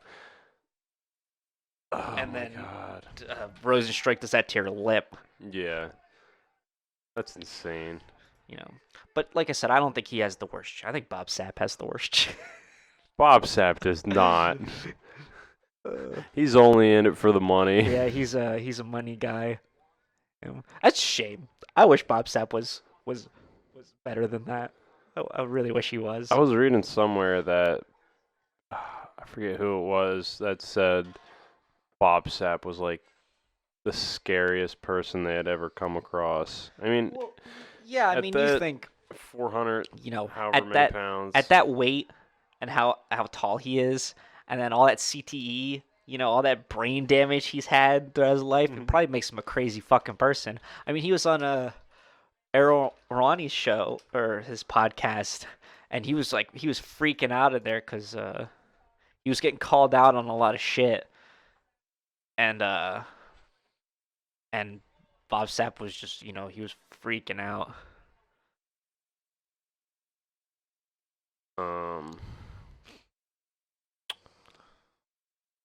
If I can hey, there's the boot chug. Look at that. Yeah. What a guy. Hey man, you made it to Reddit. Congratulations. Let's see. That's crazy. The thread I was looking at where they were talking about. Yeah, I don't think Overeem has the worst chin because second worst at least. He has a pretty bad chin, but I don't think it's the worst chin. I think there have been plenty of other fighters that have had bad chins. I mean, Brendan Schaub didn't have a very good chin coming through the UFC. That's Brendan though. I don't know. But we love Brendan.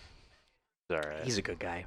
Next fight coming up is Jimmy Crute versus Michael Alexei. I don't know how to say that last part of his name. I'm just going to call him Michael Alexei. Yeah, don't know. Yeah, both these guys very young. Jimmy Crute 23 and Alexei 24. Both had lost their last fight, I believe. Yeah, both had lost their last fight, but Jimmy Crute is 4-1 of his last five. Actually, that was his only loss of his career. Was his last fight. Yeah, against Misha Serkinov. Mm-hmm. Doesn't have really any notable wins. I mean, Sam Alvey, sure, and Paul Craig's alright, but uh, Yeah, no one really notable. Both he's these still guys have very, fresh. very small records. Although Michael Alexei does have, out of his 14 fights, he has 10 TKOs. That's huge. So yeah, that's massive for him. And one of those You know, knockouts on Gian he Vellante. lost. Yeah, there's the Von Flute choke by against Saint Preux Yeah. Ovens. Yeah, Open he's a very separate. good fighter. I like him a Yeah. lot. He's very fun to watch. But despite that, both these guys are very fun fighters to watch. Very very good. Jimmy Crute has a good range of finishes between submissions and TKOs. He has a good repertoire, you could say, of ways to finish. Um, and Michael Alexi is a I call him a bouncy fighter. That's what I call guys like that. Does he like hop He around a loves lot in the mat? hopping around the ring. You know, he loves always moving, always like it looks like he's dancing out there a lot of the time. You know, so he's very fun to fight. One thing I saw from him, and they even pointed it out, is he loves the body shots. Does He he? loves to take shots at his opponent's body. He will always aim for the stomach or for the ribs. He loves those body shots, and he was asked about it, and he said it's just a normal thing, you know. It's like anything else I do in MMA. And they were like, no, you are the guy for body shots. Like, that's what you love to do. And looking at his fight against St. Preux, he that's what he went for. He went for a ton of body shots, which is nice to see from a fighter. That's something you don't see a lot. Them, No. They focus a don't lot on the body utilize it. shots. Yeah, but they should because I mean it It wears comes you in down. handy. You keep getting hit in the gut or keep getting hit in the ribs like that. It's gonna take the You air know, out of your yeah. sails for sure. Yeah, it's gonna slow a fighter down. Yeah, if you didn't know how to use it correctly, it can really come in handy. Another thing I was looking at here, a notable win, although it looks like he tested positive for something that might be enhancing in some form, despite what the description says. He did have a unanimous win over Khalil Roundtree, who's a light heavyweight contender. Oh yeah, Warhorse. Yeah. Yeah, he's decent. Khalil, Yeah, I mean, he's did lose promising. to Johnny Walker Beat and Eric Anders. Paul Craig's on there. I see. Yeah. eh, I think once he finds his right camp, he'll be Yeah, he's young too, right? Isn't he? 30. Oh, he's 30. Yeah, I think once he can establish himself quite well. I remember hearing that name a lot. Yeah, we'll see what Yeah. happens. I think the problem too when he fought St. Preux is that St. Preux has so much experience. He had a ton of fights in his career. So he's very good with submissions. They say they joked about renaming the Von Flute choke. The Von Prue choke. Yeah, the Von Flute Because you choke. said it Yeah. twice now. Yeah, because yeah. So I thought that was interesting. I thought that was Yeah. fun. But yeah, despite both these guys losing their last two fights, I still think they're very very good fighters for the UFC to have. They're young guys. They're fun to watch, especially Michael here. He's a fun striker to watch. He's a jumpy guy. He's a bouncy guy. So Even at light heavyweight, that's kind of surprising. He's got to be careful, yeah, not expelling to all that energy. yeah, not to get too caught up in it. But I mean, if he has the gas tank, I mean, it can really throw an opponent off, moving around like that, around so much. For light heavyweight, he looks rather small. Mm-hmm. Yeah, both these guys very very active fighters, very active strikers. 10 knockouts out of his 14 wins, 7 first round finishes. Finished 11 of his fights. This is for Michael Alexi. Yeah, both of these guys with small careers, and to have 10 knockouts like that, and being that young, having that many having that few fights, I should say, is very nice to see. It it speaks volumes of his ability as an MMA fighter. I know Jimmy Crute had a lot of hype around him when he first came here, and I believe he's from New Zealand, if I'm not mistaken. So I think, yep, he's going to be Australia. Either way, pretty much one and the same. A Yeah. Kiwi and an Australia, so I'm sure they'll be rooting for him. Yeah. Still, I guess technically a hometown guy In a way. in a way. So Yeah. he'll probably be the favorite for the crowd anyway. Yeah. Maybe not the favorite in the betting odds. And he looks more like he's more Yeah, jacked. he's well built, but again, you That always doesn't mean surprise, shit. yeah. Look at Ben Askren. Look at DC. He was undefeated before he found Jorge, who, and then put him out, and then fought Damian Maia, and then just got wrestle fucked to death, and then he retired. Yeah. So yeah, most of the time, a body image doesn't mean much. If you're technically good, if you have the Right. good technical ability. Yeah, if you have the experience, it doesn't mean shit. As long as Yeah. you're conditioned properly, you did the training, the drilling. Mm-hmm. Yeah, it doesn't mean shit. Is that a Resident Evil tattoo on him? What? Yeah, that's what I thought too when I first saw it. The Umbrella Corporation. I thought that was interesting, and then I thought that was an Avatar tattoo on his left pectoral right there. You see that? Yeah, I do. Yeah.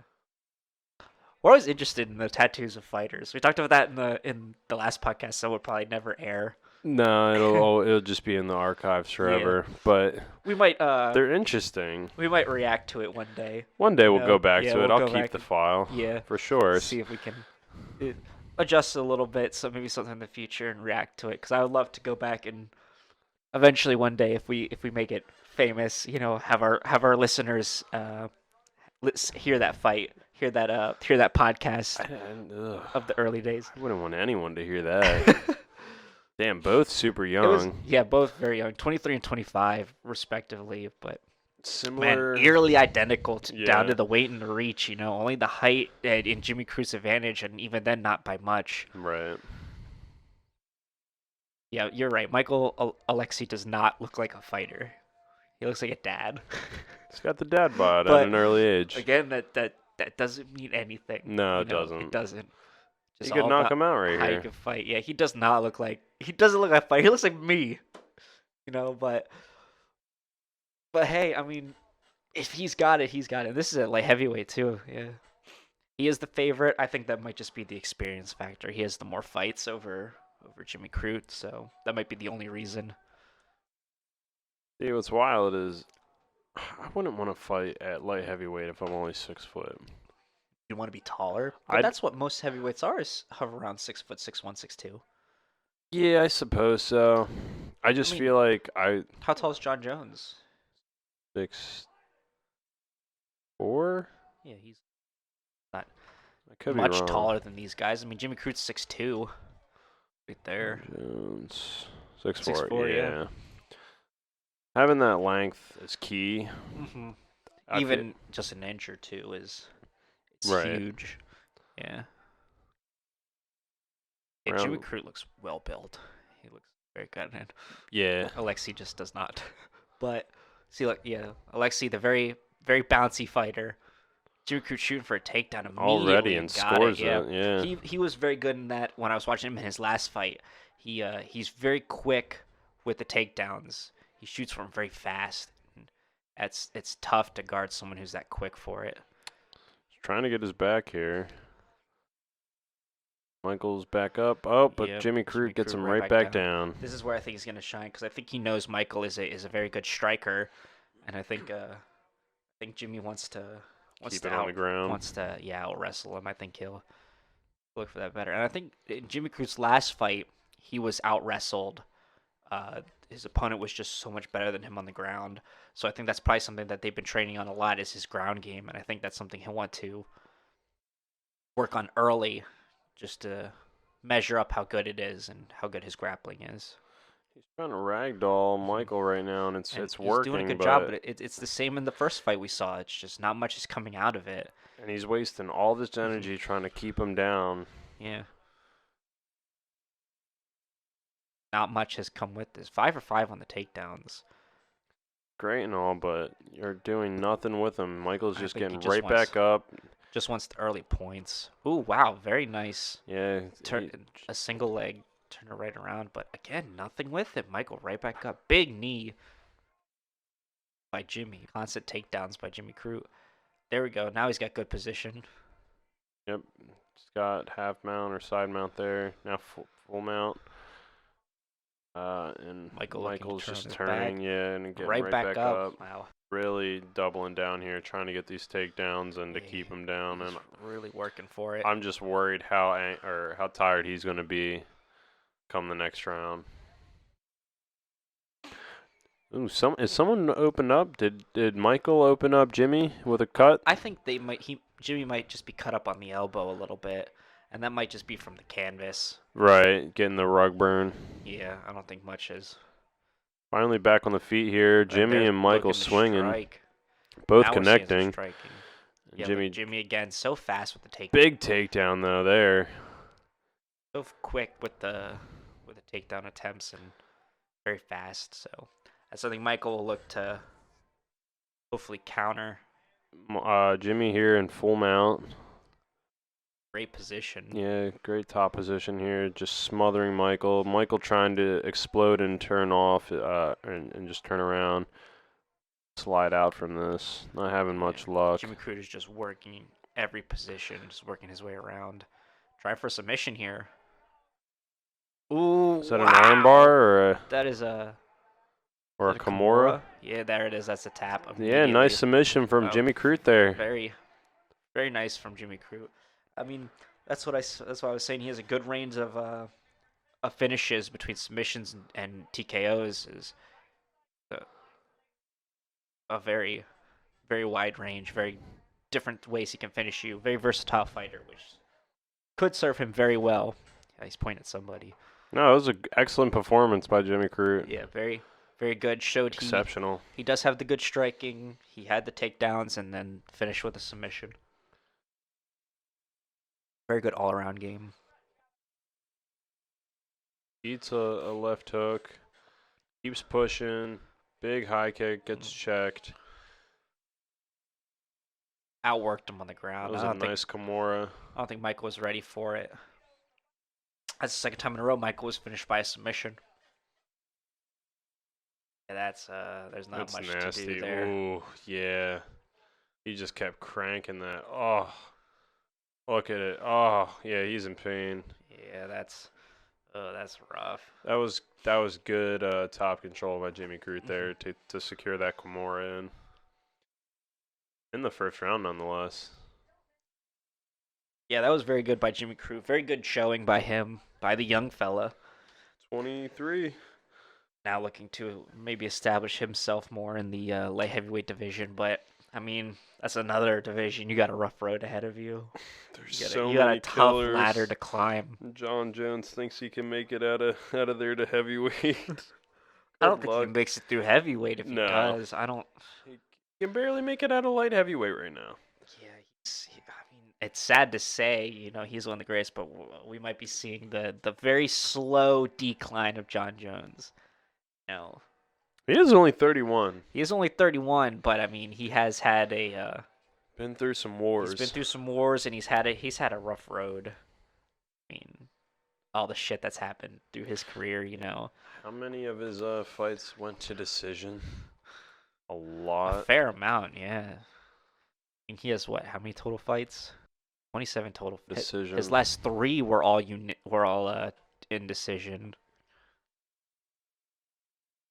Yeah. Which 2 of them need to be rematches. There's the overturn on the DC fight because he tested positive. Right. Yeah, that was a Kimura. Yep. Excellent performance. That was awesome. Very nice by Jimmy Crute. Yeah.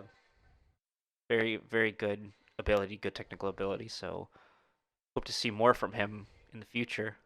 Oh, we will for sure. He's so young,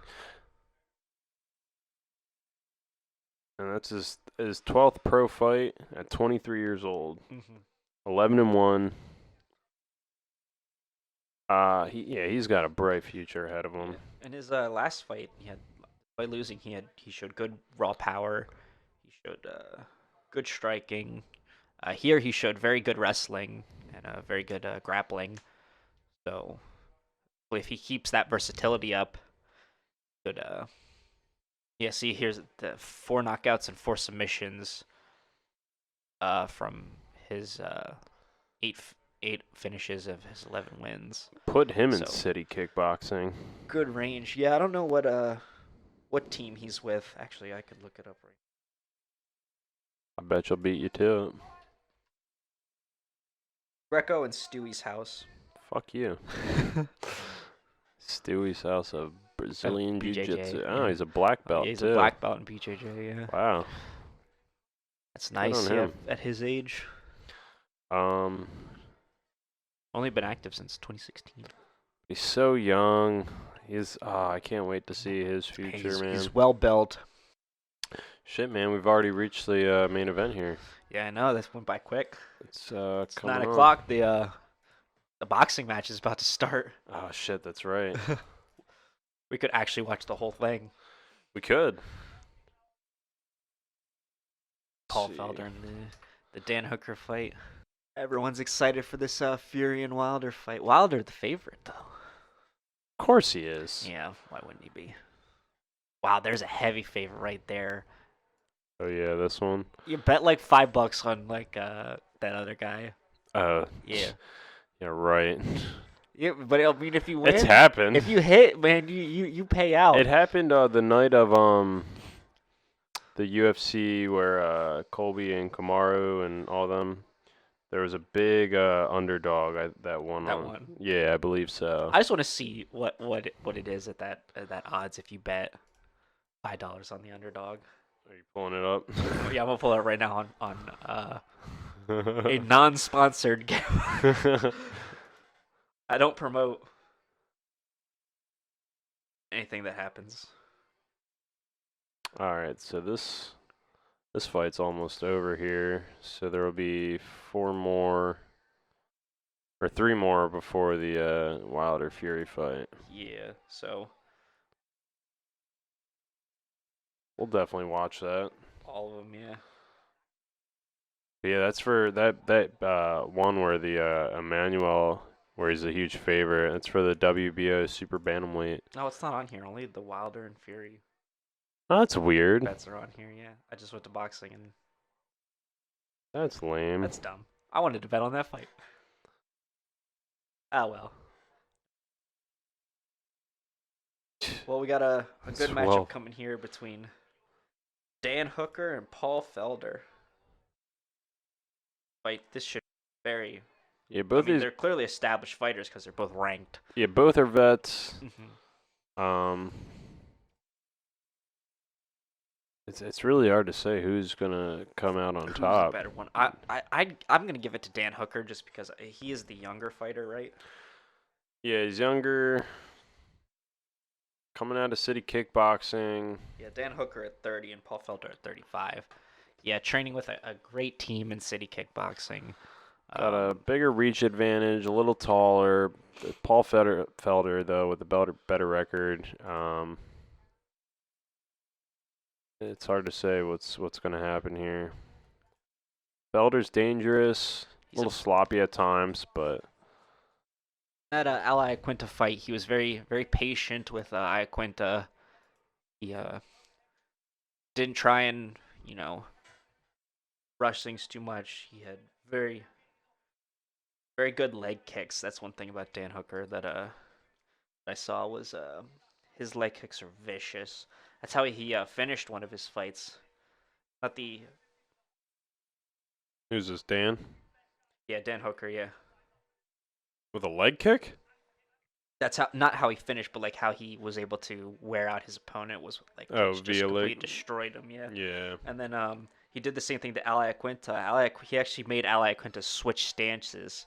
He was leg kicking him that much. It happens. Yeah, with the leg kicks, and then Paul Felder has some vicious elbows. He has some Yeah, mean elbows. those spinning elbows, man. Those are hard. In the clinch. Elbows on the ground too Mm-hmm. are vicious from him. Yeah, he's not afraid to utilize them at all, and Yeah. he keeps them in his arsenal. That's another thing you love to see from a fighter is the elbows. Oh, this is so off topic, but Reebok, because they're a sponsor of the UFC, they are fucking super promoting these new whatever shoes. You can see everyone wearing them. Yeah, Look at them all. Reebok merchandise. Dude, yeah, but it's all the same pair.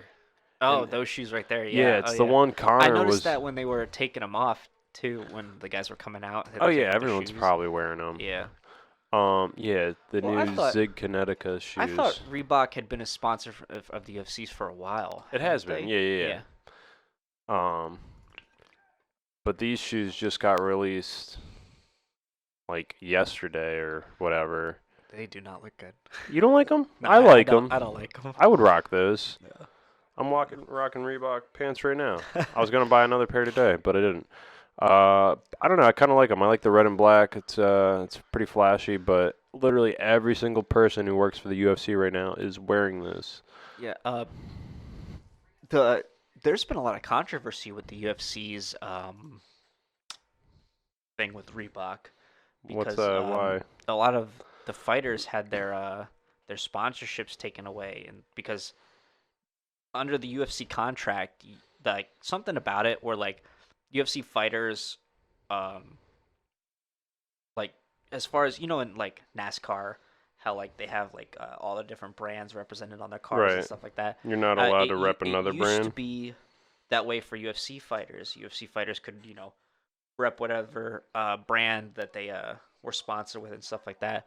But since the Reebok signing, that they're only allowed to sponsor Reebok, Right. which means that they have a set amount of money. So that's really taken a lot of sponsorships away from UFC fighters.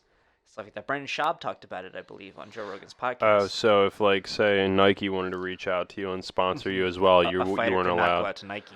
Right, Yeah. because you're already sponsored by Reebok. Yeah, I you're can sponsored by understand Reebok, that. And they didn't get to negotiate the money that they get from Reebok. Dana White negotiated the money that all the fighters would get from Reebok. So every that fighter sucks. is set at a At a set certain amount. rate. Yeah. So there's probably some people getting more. So yeah, like a lot of the top guys now, so like John Jones, guys like that, could probably be making a ton more money off of sponsorships if it wasn't for this Reebok thing that they have to do, because they have to wear the Reebok Right. merchandise because it's part of the UFC, and that's been a big controversy for a long time now. Was that pairing? It's funny too, because Reebok, if they weren't sponsoring or sponsored by the UFC or vice versa, however, Yeah. whatever proper way to say that is, they wouldn't be anywhere right now. Yeah, they don't have Because ties in who anything. rocks Reebok Yeah. really? Nobody really. I mean, I know I just said I'm wearing their pants. I just You do. I bought it at a Ross or whatever just because they're comfy and they fit and they're like a sweatpant. But I don't go out of my way to search for To search for Reeboks. Reebok. That's not to say we don't want to be sponsored by Reebok. I'll but- totally be sponsored. I'd rock those Zig Kineticas. I like those. But I like they have quality clothing. I'm sure their shoes are great. They do, yeah. There's nothing wrong with Reebok. It's just I think that's more on the end of Dana White and the UFC kind of essentially taking money and sponsorships away from these fighters.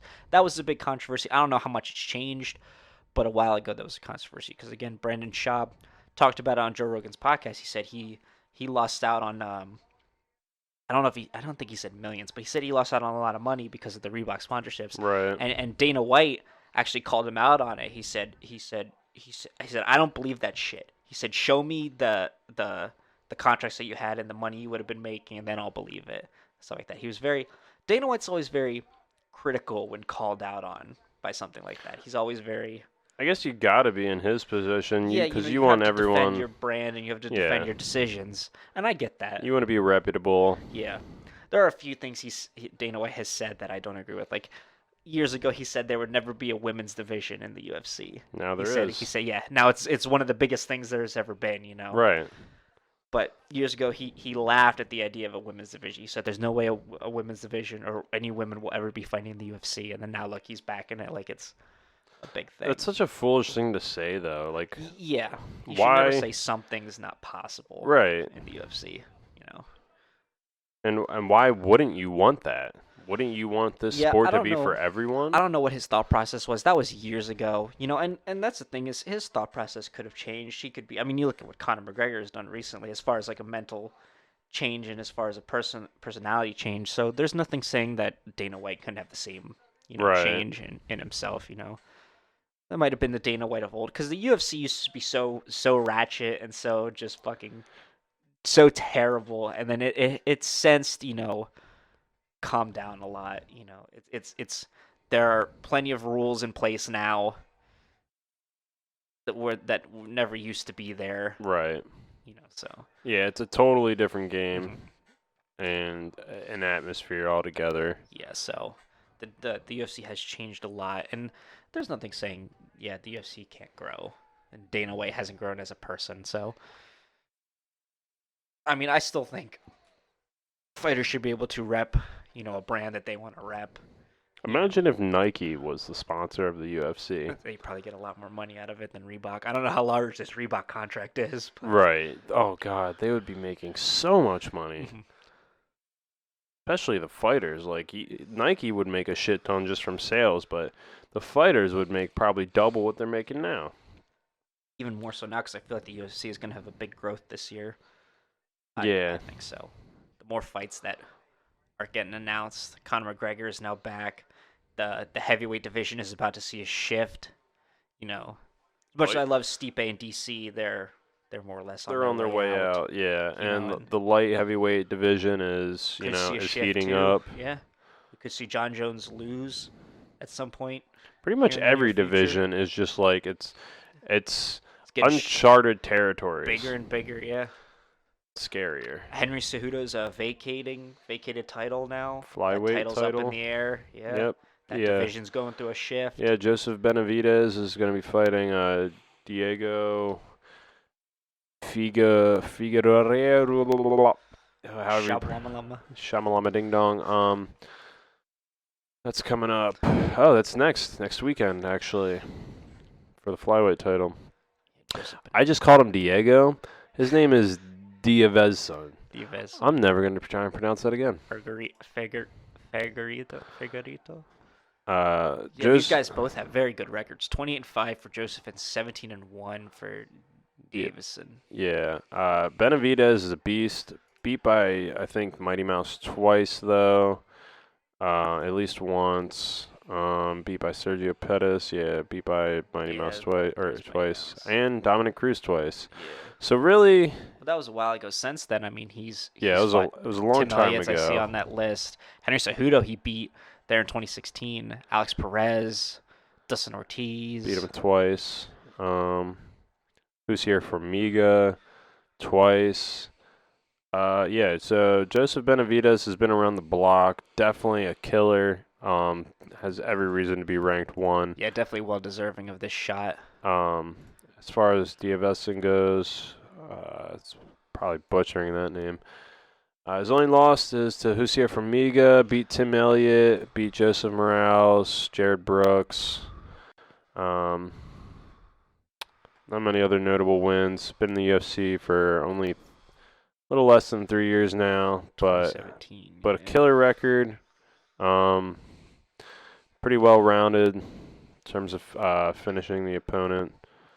But It should be definitely a good matchup. yeah, but Joseph's no joke. That's a tough test. Mm-hmm. Dan Hooker's Here we getting go. his walkout right now. Dan Hooker coming out. This is the main event is going to be. I feel like it's going to be exciting. Both these guys are very good fighters. There's Eugene right there behind him. The other city kickboxer fighting tonight. Old Blackbeard. Old Blackbeard. A hometown kid too, so he'll be got the crowd behind him. So we'll see if that serves him well against Paul Felder here.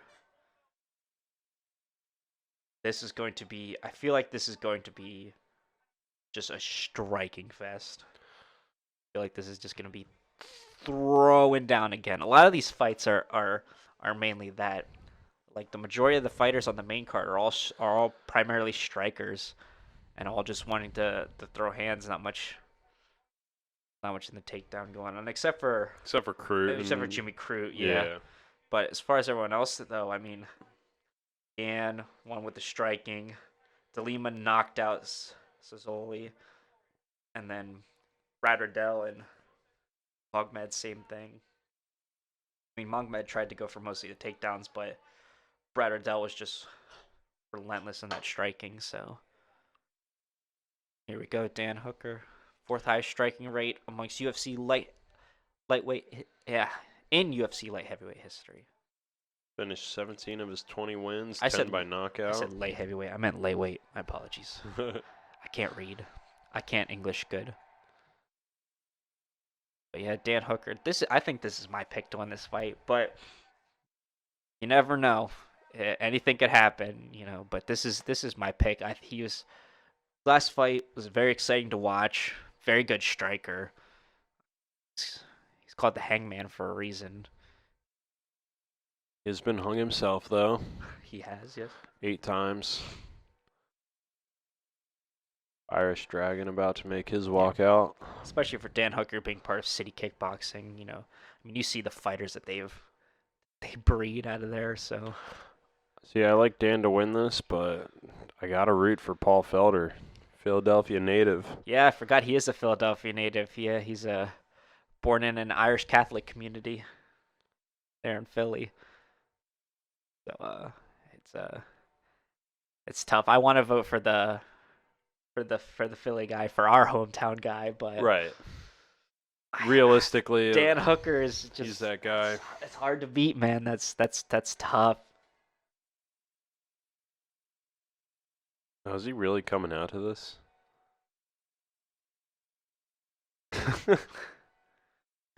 I guess so. Is that what I thought it was? Born in the fucking USA. Jesus Not the Christ. best song to be playing when you're in New Zealand, but fighting in the hometown, native, but I mean, yeah, he's the Philly guy, so it's weird when born Philadelphia, PA.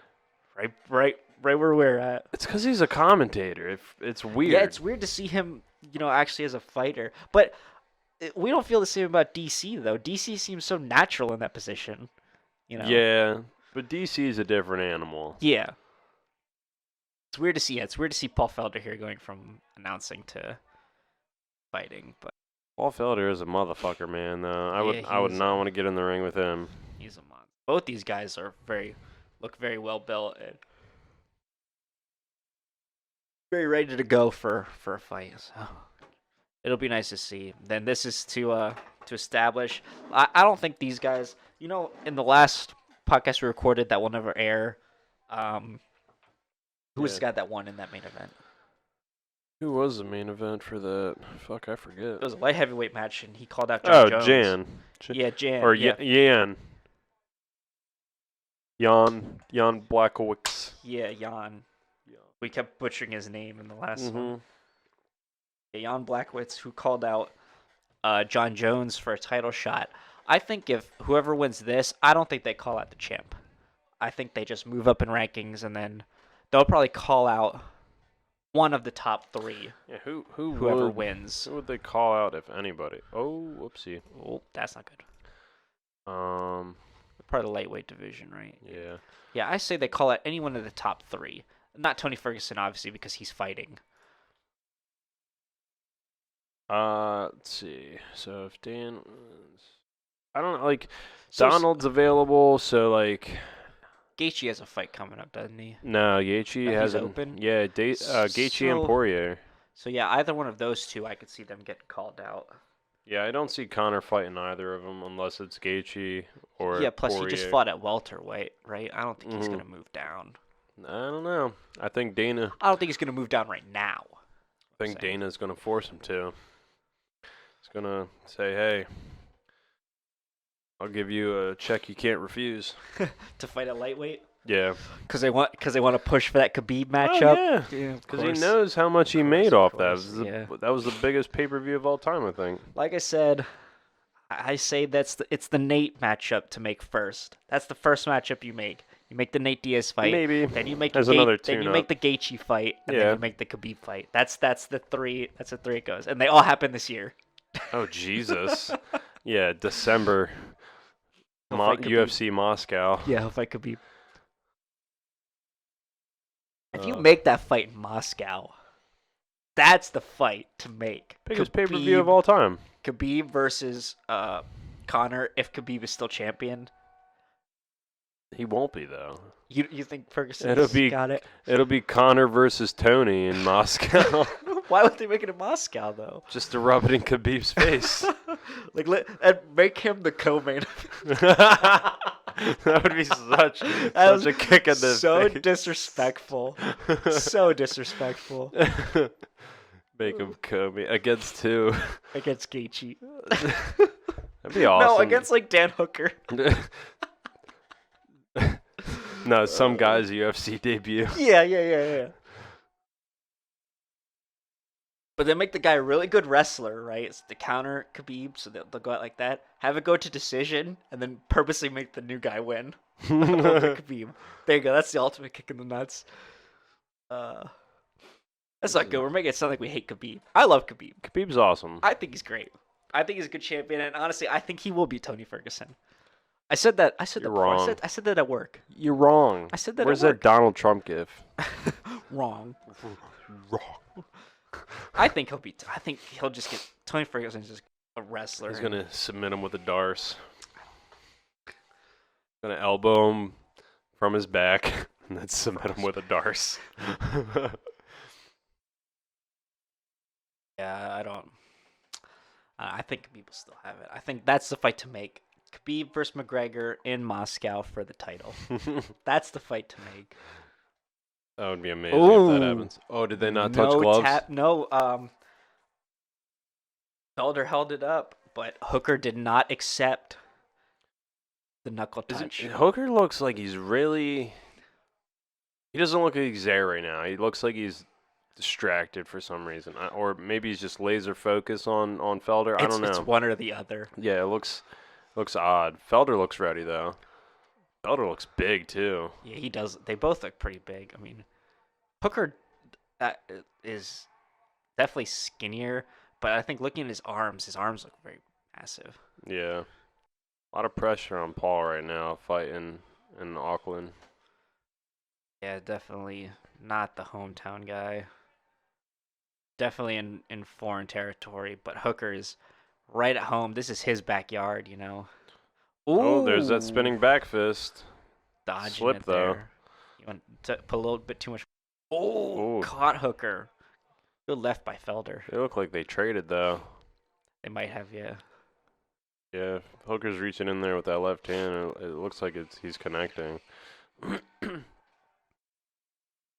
think Hooker's gonna be throwing that a lot because Felder's looks like he's leaning a lot on that left leg. So I see Hooker aim for that. That's two already. Two in a row, I should say. And Felder had not checked either of those leg kicks. Ooh, big left hand there from Felder.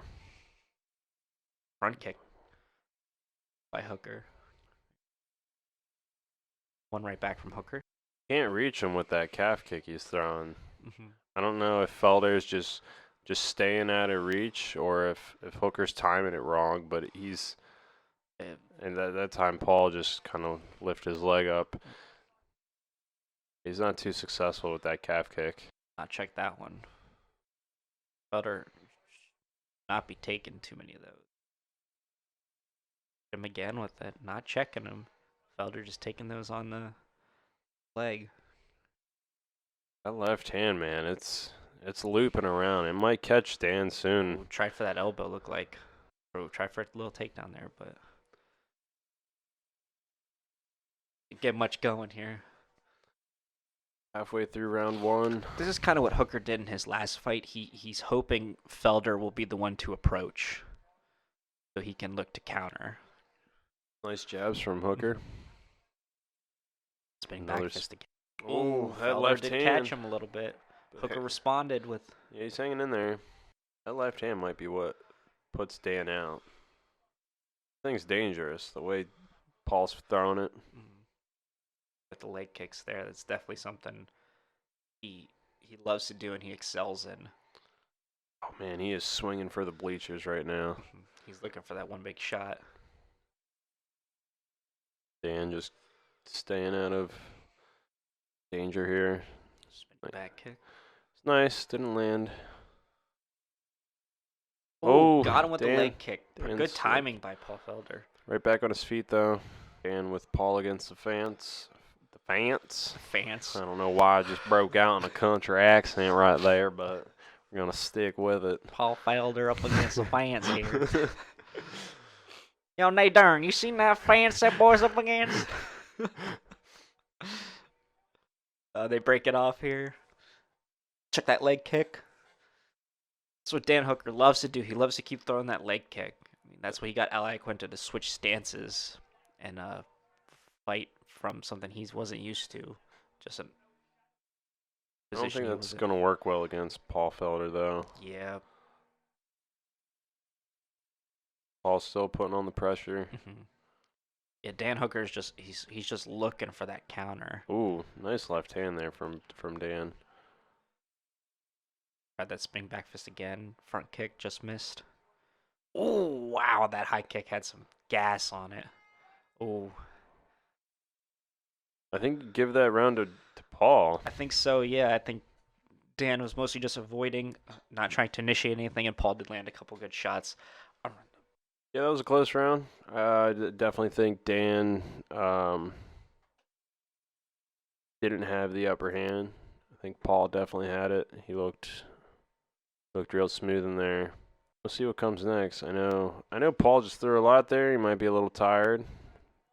Only the first round. Throwing a lot of heat. Dan staying composed, but it's a close one. I think Paul landed more though. A lot of big shots. Almost knocked Dan down a couple times. Paul's eyes closing up though. He got hit pretty well. His nose is open. Better not stop the fight because of that closed eye. Second round starting now. I was just saying, Paul's eye is closing up. I guess Dan connected really well one of these. Oh, really? One of those shots from the previous round. Did they take a look at it, or no? Just kind of. No, they were kind of highlighting it right before the round started. Doesn't seem to be affecting him. Tried to go for that big elbow. He is bleeding from his nose too. Now, do you think this will end some fashion by a knockout or submission, or do you think this can go the distance of the 5 rounds? It's possible it goes the distance, but for some reason, I feel like this ends in a finish, just based off how these two are fighting. Yeah, Paul's power and just the fact that his eye is swelling up. Doctor might come in next round. We'll see. I mean, Dan's going to obviously exploit that problem and hopefully make it worse for him. If it shuts, they're going to call it. Ooh. Nice combination from Dan there. Oh, nice counter from Felder. Yep. Calf kicked. Paul's still looking good in there. Fight getting tagged and his eye closing up and looks like a little bit of bleed. Dan trying to secure a takedown. Maybe a trip here. Dan wrapped around Felder's leg right now. Holding on to his back. About halfway through round 2 now. Dan not doing much. Kind of just very stationary in this position here. Both these guys just trying to conserving energies. Yeah, not much going on here. Now just kind of just kind of dancing around the ring a little bit. Ooh, Felder swinging wild there. Both these guys very tentative of each other. Don't want to throw too much. Yeah, I wonder how Now. much that eye is affecting Felder and taking those calf kicks. Mm-hmm. Paul Felder's returning some of his own too. Yeah, he's really getting Hooker good with them. But it looks like Felder's becoming more impatient now, and I'm worried about that. Mm-hmm. Dan's staying far more composed. He's staying out of the pocket. He's constantly moving, taking less damage. Mm-hmm. He's just staying out of harm's way. But Felder seems to be absorbing a lot more damage than he's inferring on Dan here. Mm-hmm. He has more strikes, and he's piecing them up right here. There's good shots right there in the pocket. But nice spinning back fist finally connects. Oh, and a Dan returns jab. with a knee.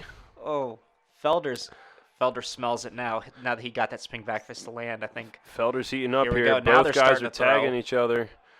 It was slow at first, but here towards the end, spinning elbow misses barely.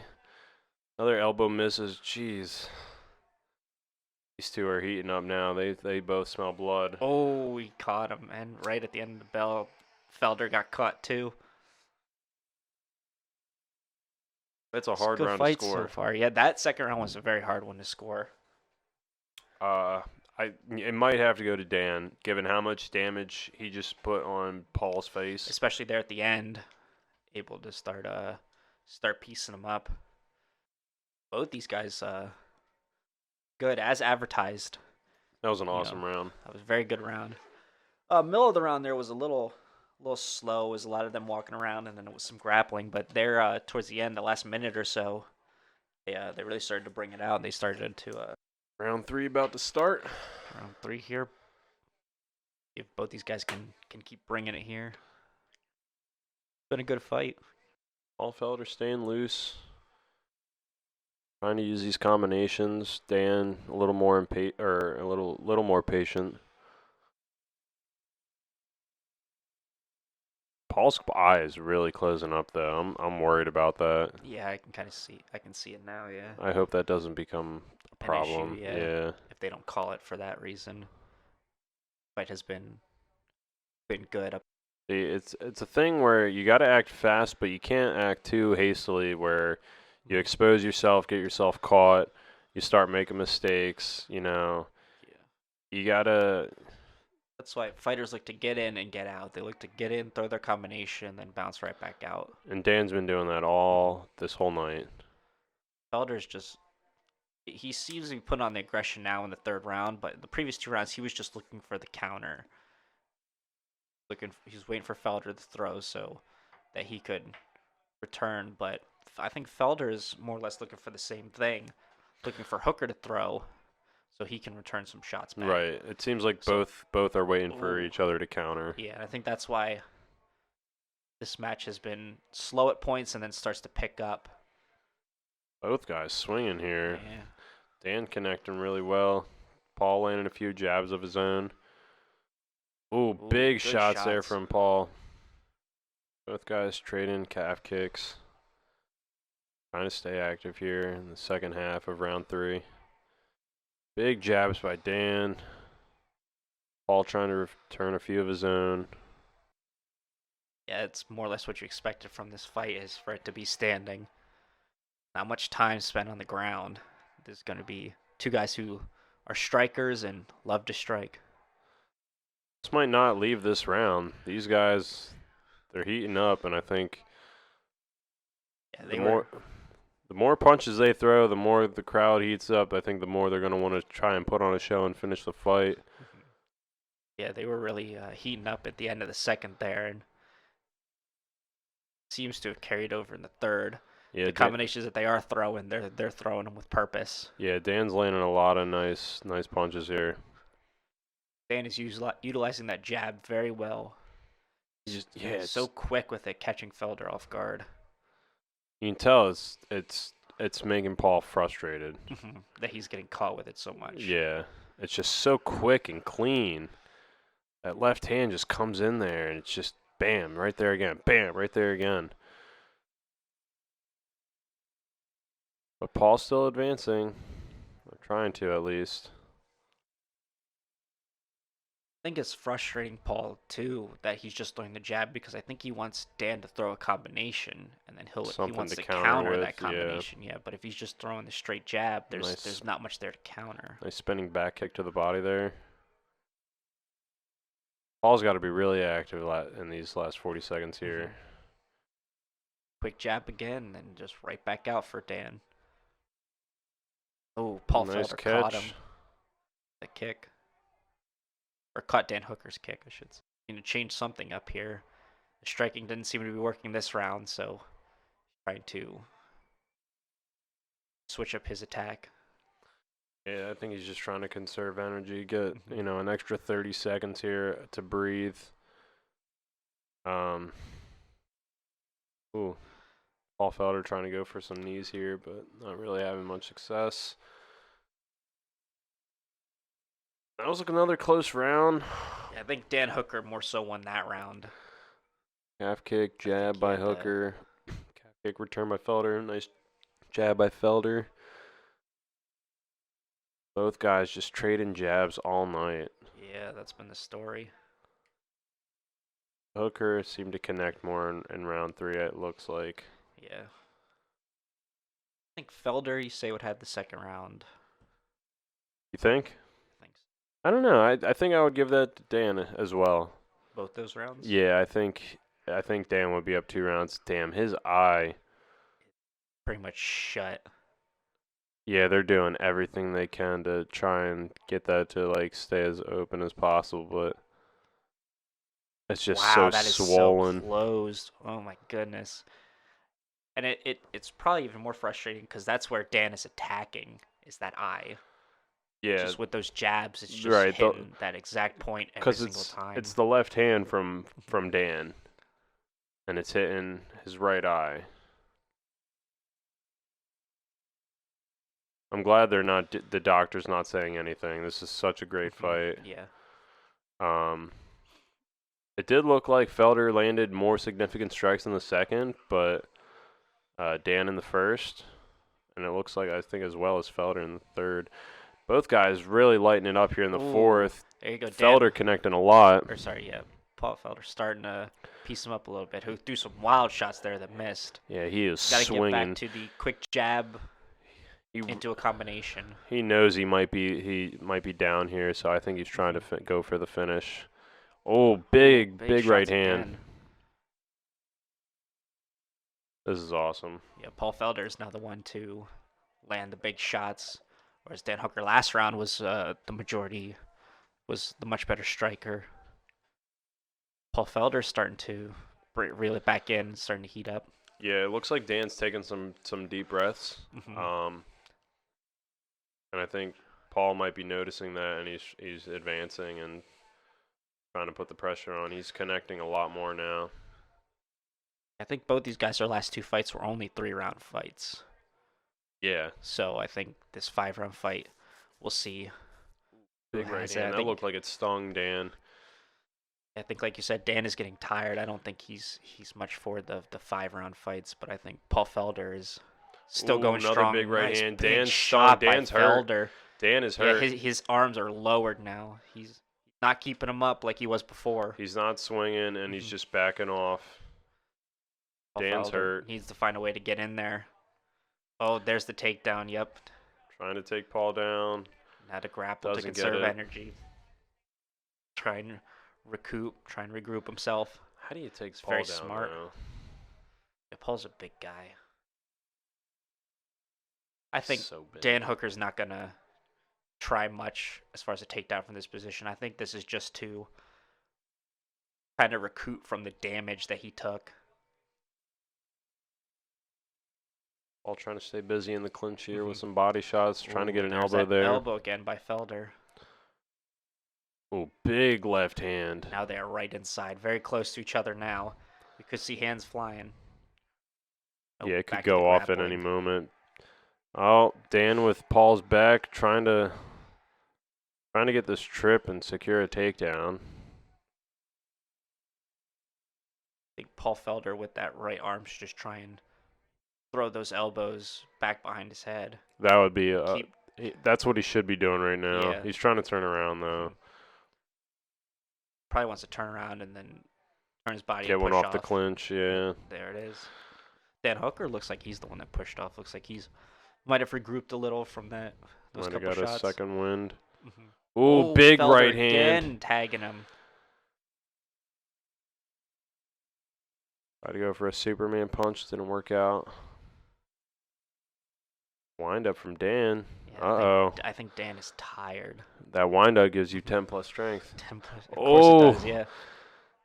Paul's really connected with that right hand right Paul now. Paul is coming in hot this round. Yeah, Yeah. Paul's looking loose. Paul's looking loose and Dan is looking tired. Yeah, He's breathing pretty heavy. He looks gassed. His arms are nearly to his sides. They're so lowered right now. His strikes have been lazy. That one wasn't they're very bad. labored. Yeah, but his strikes have been just much slower than we've seen. Very lazy or so. Yeah, just breathing through his mouth constantly. He is not in it. He is taking these shots. He's not avoiding them like he was before. Tries for that takedown again. Paul should be going for knees right now. Knees to the body. Take that left knee and just lift it. Yeah, take the breath out of him even more. Oh, that would have been so heavy there. At least just one knee. Got that elbow in, though. He did.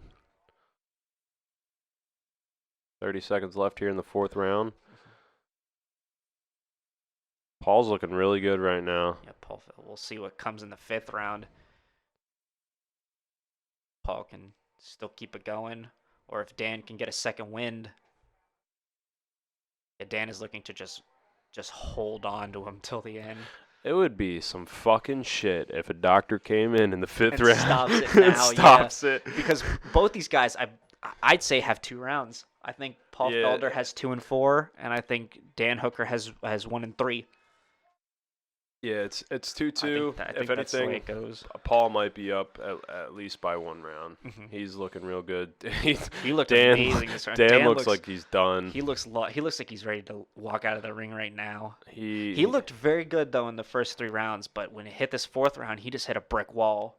You know, he just completely stopped. Yeah, his Whereas, cardio is. Paul Felder just ran through that brick wall and kept going. Yeah, he's gassed. He is so tired. But Paul's eye is not getting any better. Although I think what's keeping the doctor out right now, yeah, you can see the significant strikes there. Even that's kind of how I would score the round too. Is Hooker with 1 and 3 and Felder with 2 and 4.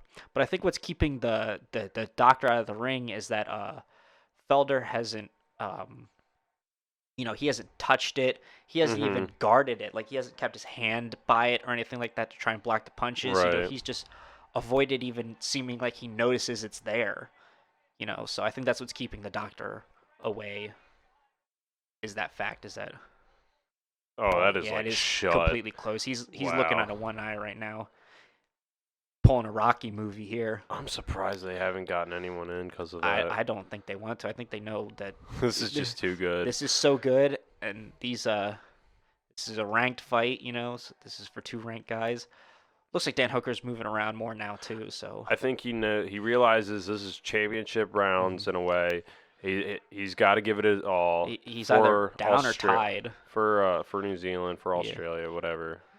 Anyway, yeah, I think he's gonna try and give it his all, unless Paul can just annihilate that plan of his and just keep with the pressure on, keep connecting. Ooh, He's hitting some shots.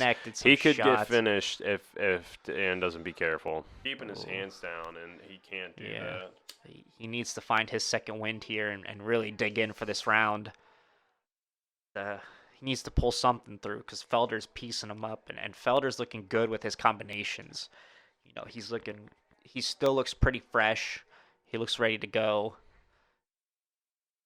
Dan Hooker's just, he might be trying to conserve energy just for that one shot. He can barely stay up though. That's the thing. He's very tired.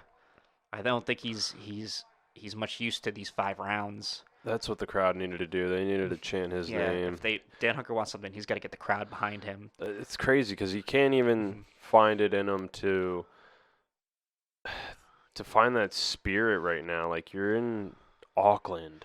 I think he needs to find a way to get the crowd behind him. So I think he needs Oh, they're to. behind him. I He mean, knows get that. louder. I think he needs to land a big shot. Something substantial, or like a huge takedown to really get the crowd behind. He's too tired for a Behind him. But yeah, takedown. I think he's too. Yeah, this grappling here is just for him to Catch a breath real quick. conserve his energy. I think at this point he just needs to swing. Just needs to let it loose. Yeah, just swang and bang. That's all he's got. He's got to put best bet Felder there. out. Ooh, Oh, he's connected twice there. He did connect good there. Wouldn't be something if Dan knocked him out. Just Felder, under. just one of these shots from Felder, if they connect, Yeah, those are Dan big is shots. out. Yeah, just like they said, that was a lazy kick from Dan Hooker. Yeah, he's so exhausted. It sucks seeing that because you wish they had enough cardio to like keep To the last pressure the on. 5, Yeah, and it's just like, what can he do But right it's just- now? yeah, it's once you're that tired, once you're that gassed, you're stuck in that way for most of. Still time. Still plenty of time for these guys, And this round has kind of been, it's anybody's to take right now. Yeah, I mean, even it's looking more in Felder's favor, for sure. but Dan Hooker could just need one good combination, and he'll be right back in. Hell, even a knockdown. Even a knockdown would put him in for this round. Ooh. But Felder has had his arms up the whole time. He has not looked tired, Yeah. Whereas Hooker just, it looks like every single punch he takes, the more and more his arms go down, like they're almost by his side. About single leg from Dan. Oh. Trying to score at least some form of points. Takedown Got for the Dan. takedown. Last minute now. This is That big might for do it, Dan. yeah. This could secure That could him take the the split round. decision.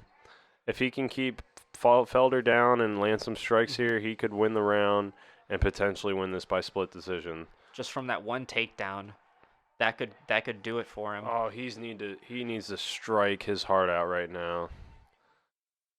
40 seconds left. He might just clam up here and just hold on him. This might be it. Paul Felder can't mount anything anyway to get up or to get out of this. Felder's face. Bloody. Back to his feet. Yep, Hooker just putting his body Oh, weight can on he him. sink a choking? Oh, nope. Felder or Yeah, Hooker that might on have top taken again. it right there for Dan Hooker. 10 seconds left here. Yeah, Hooker's just hanging on for dear life. He's just trying to Felder's get out landing the some round. elbows here. Wow, what a fucking fight. Dan Hooker may have taken that just in the last minute. Might have swiped it out from under him. I don't know who you give that to. I say Paul Felder just Probably. because he had the better striking, but I think they're gonna give it to Dan Hooker just for. I don't think they will. It's gonna go 2-4 to Paul, and then 1-3-5 to Dan. I don't think so. Just because Dan got that takedown, and then he was able to get the significant position on Paul. Jab there from Hooker, nice This calf was kick. early in the fight, yeah. Jab. They just both trading jabs all night. Round 2. Big there left was hook. Paul Felder here. If Dan could have kept using the calf kick jab combo and worked his way in and landed some more and harder strikes, I think he would have had a better outcome there. But Here in 4, this was all Paul Felder's round. yeah, He pieced him up in this round. like 38 significant strikes or Dan something was like just that. not into it this round, but then round 5, it was a lot of Paul Felder, but then Dan Hooker got that big takedown, which is significant for the judges, I would imagine. Yeah, Felder landed more strikes, more to the head, more to the body, and The then only thing Dan Hooker had was the leg strikes, which is his forte. I see that giving them to Felder. That was a great fight. It was a very good fight. Yeah, very, very, very good to see Paul Felder with a good gas tank and able to keep it going. Dan Hooker with some nice striking there in the first 3 rounds, but got gas there at the end. Let's see. Find out our winner here. Oh, Wow, he they gave took it to it. Yep. Dan. He took it in the 5th. Holy They shit. it was that takedown. I'm telling you, it's that takedown and that Wow, positioning yeah. that saved him. That really just he swiped it out from Paul Felder. Honestly, that was Paul Felder's match to lose. And it was that takedown in the last minute that really gave it to Dan Hooker. That's insane. Yeah. Again, it's that type of thing where like you don't want to not give it to the hometown guy, Of course, but I mean, Dan did not. I don't know. Dan didn't perform there in the in the last last 3 rounds, Yeah, I the think. last 2-3 rounds. Yeah, he did not look well. He looked way too tired. Why is he about to show his dick on? We don't need to see your fucking groin, bro. Don't need to see your pubic mond. No, they're happy. His Can't even face see is out of your right eye, swollen, buddy. Yeah, the whole right side of his face is swollen. Damn, his nose is for sure broken. Yeah. Oh wow. Oh, That's sad. sad to see, but, yeah. I mean, hey, he does have still has a career in the UFC. Like as far as commentating fights. So That's beautiful though. he has a good career. Yeah. That was such an awesome fight. It was a very good fight. Both these guys really brought it. I think Felder won that, but Mhm. Dan really put on a hell of a performance and hung in there. Yeah, especially there at the end. Yeah. He really Damn, did. So it's a shame. I don't want to see Felder leave just yet. He's fucking good. yeah. Well, he's what? He's 35 now. Yeah, I think so. He's getting up there. He's not getting any younger. 35 is a good age to call it. Yeah. I think that's what age Andre Ward stopped boxing, and he's undefeated. I think he's still gonna think it over, but if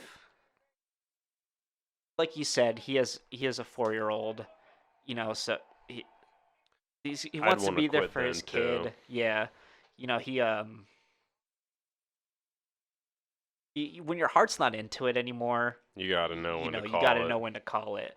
And I think Paul Felder, with his wanting to see his kid, the traveling and everything like that, he called out Gaethje. He did. Oh, there you go. That's the fight to make. He moves up in ranking. I think Gaethje knocks him out though. Yeah. If Paul Felder was that close, if it's a 5-round matchup like that, Gaethje knocks him out. Yeah, I don't think Dan Hooker's got it. Gaethje's even more unpredictable than Felder and wild. Damn, that's a shame for Felder. See, like, if he won though, does he not have that thought about quitting? I'm does sure he more fueled? That thought might have been in his mind. I think that's the whole reason he's announcing for the UFC and stuff like that, and doing the interviews in the ring and everything, is because I think he wants to shift his career to that point. And that's the reason I thought he was going to lose initially, because he does commentating a lot for the UFC often, so you're already kind of out of it in that respect. Obviously, watching the sport keeps you, just as, up to speed and just more. They say if you watch sport, you get better at it because it's you see a different perspective at it. You learn more. Well, that's why a lot of UFC fighters, football players, basketball players, a lot of sports guys will watch a ton of film, right? Of their opponents and of their matchups. But I think being out of actually fighting, you maybe lose your edge. Perhaps I don't know. I'm not. I've never fought. Never. Once you fall out of it, you're not into the idea of fighting anymore. It's the same thing with when people stop working out and stop going to the gym. It's hard for them to get back into it because their heart's not in it anymore. They lose that drive, they lose that energy.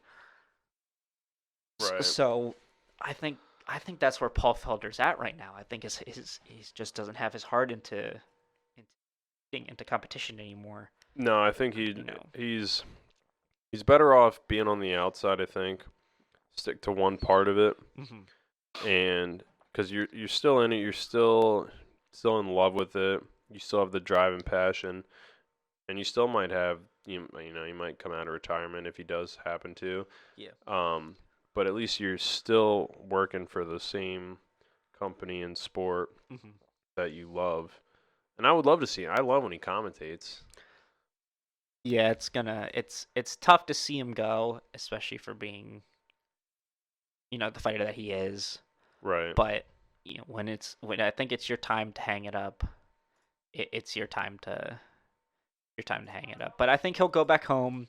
He'll talk over the decision with his family and with his camp. He'll decide when he'll wants try to to do next. he'll try to figure it out more. I think this is just he just went through a fight. He just went through a war pretty much. A 5-round war. Him versus Donald Cerrone would be the fight to make next. And both of them retire. Hell yeah. That'd be great. Both of them, it's their last fight. No, win or lose, it's their last fight. Hell yeah. I think that'd be pretty cool. That'd be awesome. What a way to go out for Do two, it in Philly. For two lightweight guys. Do it in Philly for Paul. Yeah. That'd be great. I would love to see that. And then put Dan Hooker and Justin Gaethje as the main event. Yeah, and then they're the co-main. That'd be pretty awesome. Cool. That'd be fucking awesome. That'd be a great card. I don't think they'd put two lightweight bouts at it wouldn't be the first time they've probably done that. I'm sure it hasn't, but I don't think they might want to stray away from that. Oh, it depends, It wouldn't be a UFC event, but it would be like it wouldn't be a UFC pay-per-view event, but it would be like a UFC Fight Night event. Yeah. There's a lot of fights to make in that division. Yeah, there's plenty to make in that division. Hopefully they give him Gaethje, because I know Gaethje needs a fucking fight. Yeah, he wants to fight somebody. Good, and if Conor won't. Yeah, like I said, I don't think Conor's moving down to the lightweight. I don't think he's moving back. I think he's going to spend a little bit of time at welter. Probably. I don't know. Hey there, sorry for the abrupt ending there. I had to break this into two parts. It kind of makes sense given that we watched the UFC Fight Night 168 followed by Wilder versus Fury 2. So part 2 will be more focused on the boxing with a little bit of commentary about the UFC and what we just expect and stuff like that. But anyway, sorry for the choppiness and where parts might not make sense. There was a little bit of editing difficulties, but stay tuned for part 2 of Chattin Action episode 1. And thank you for listening to part 1 of episode 1. And stay tuned for more.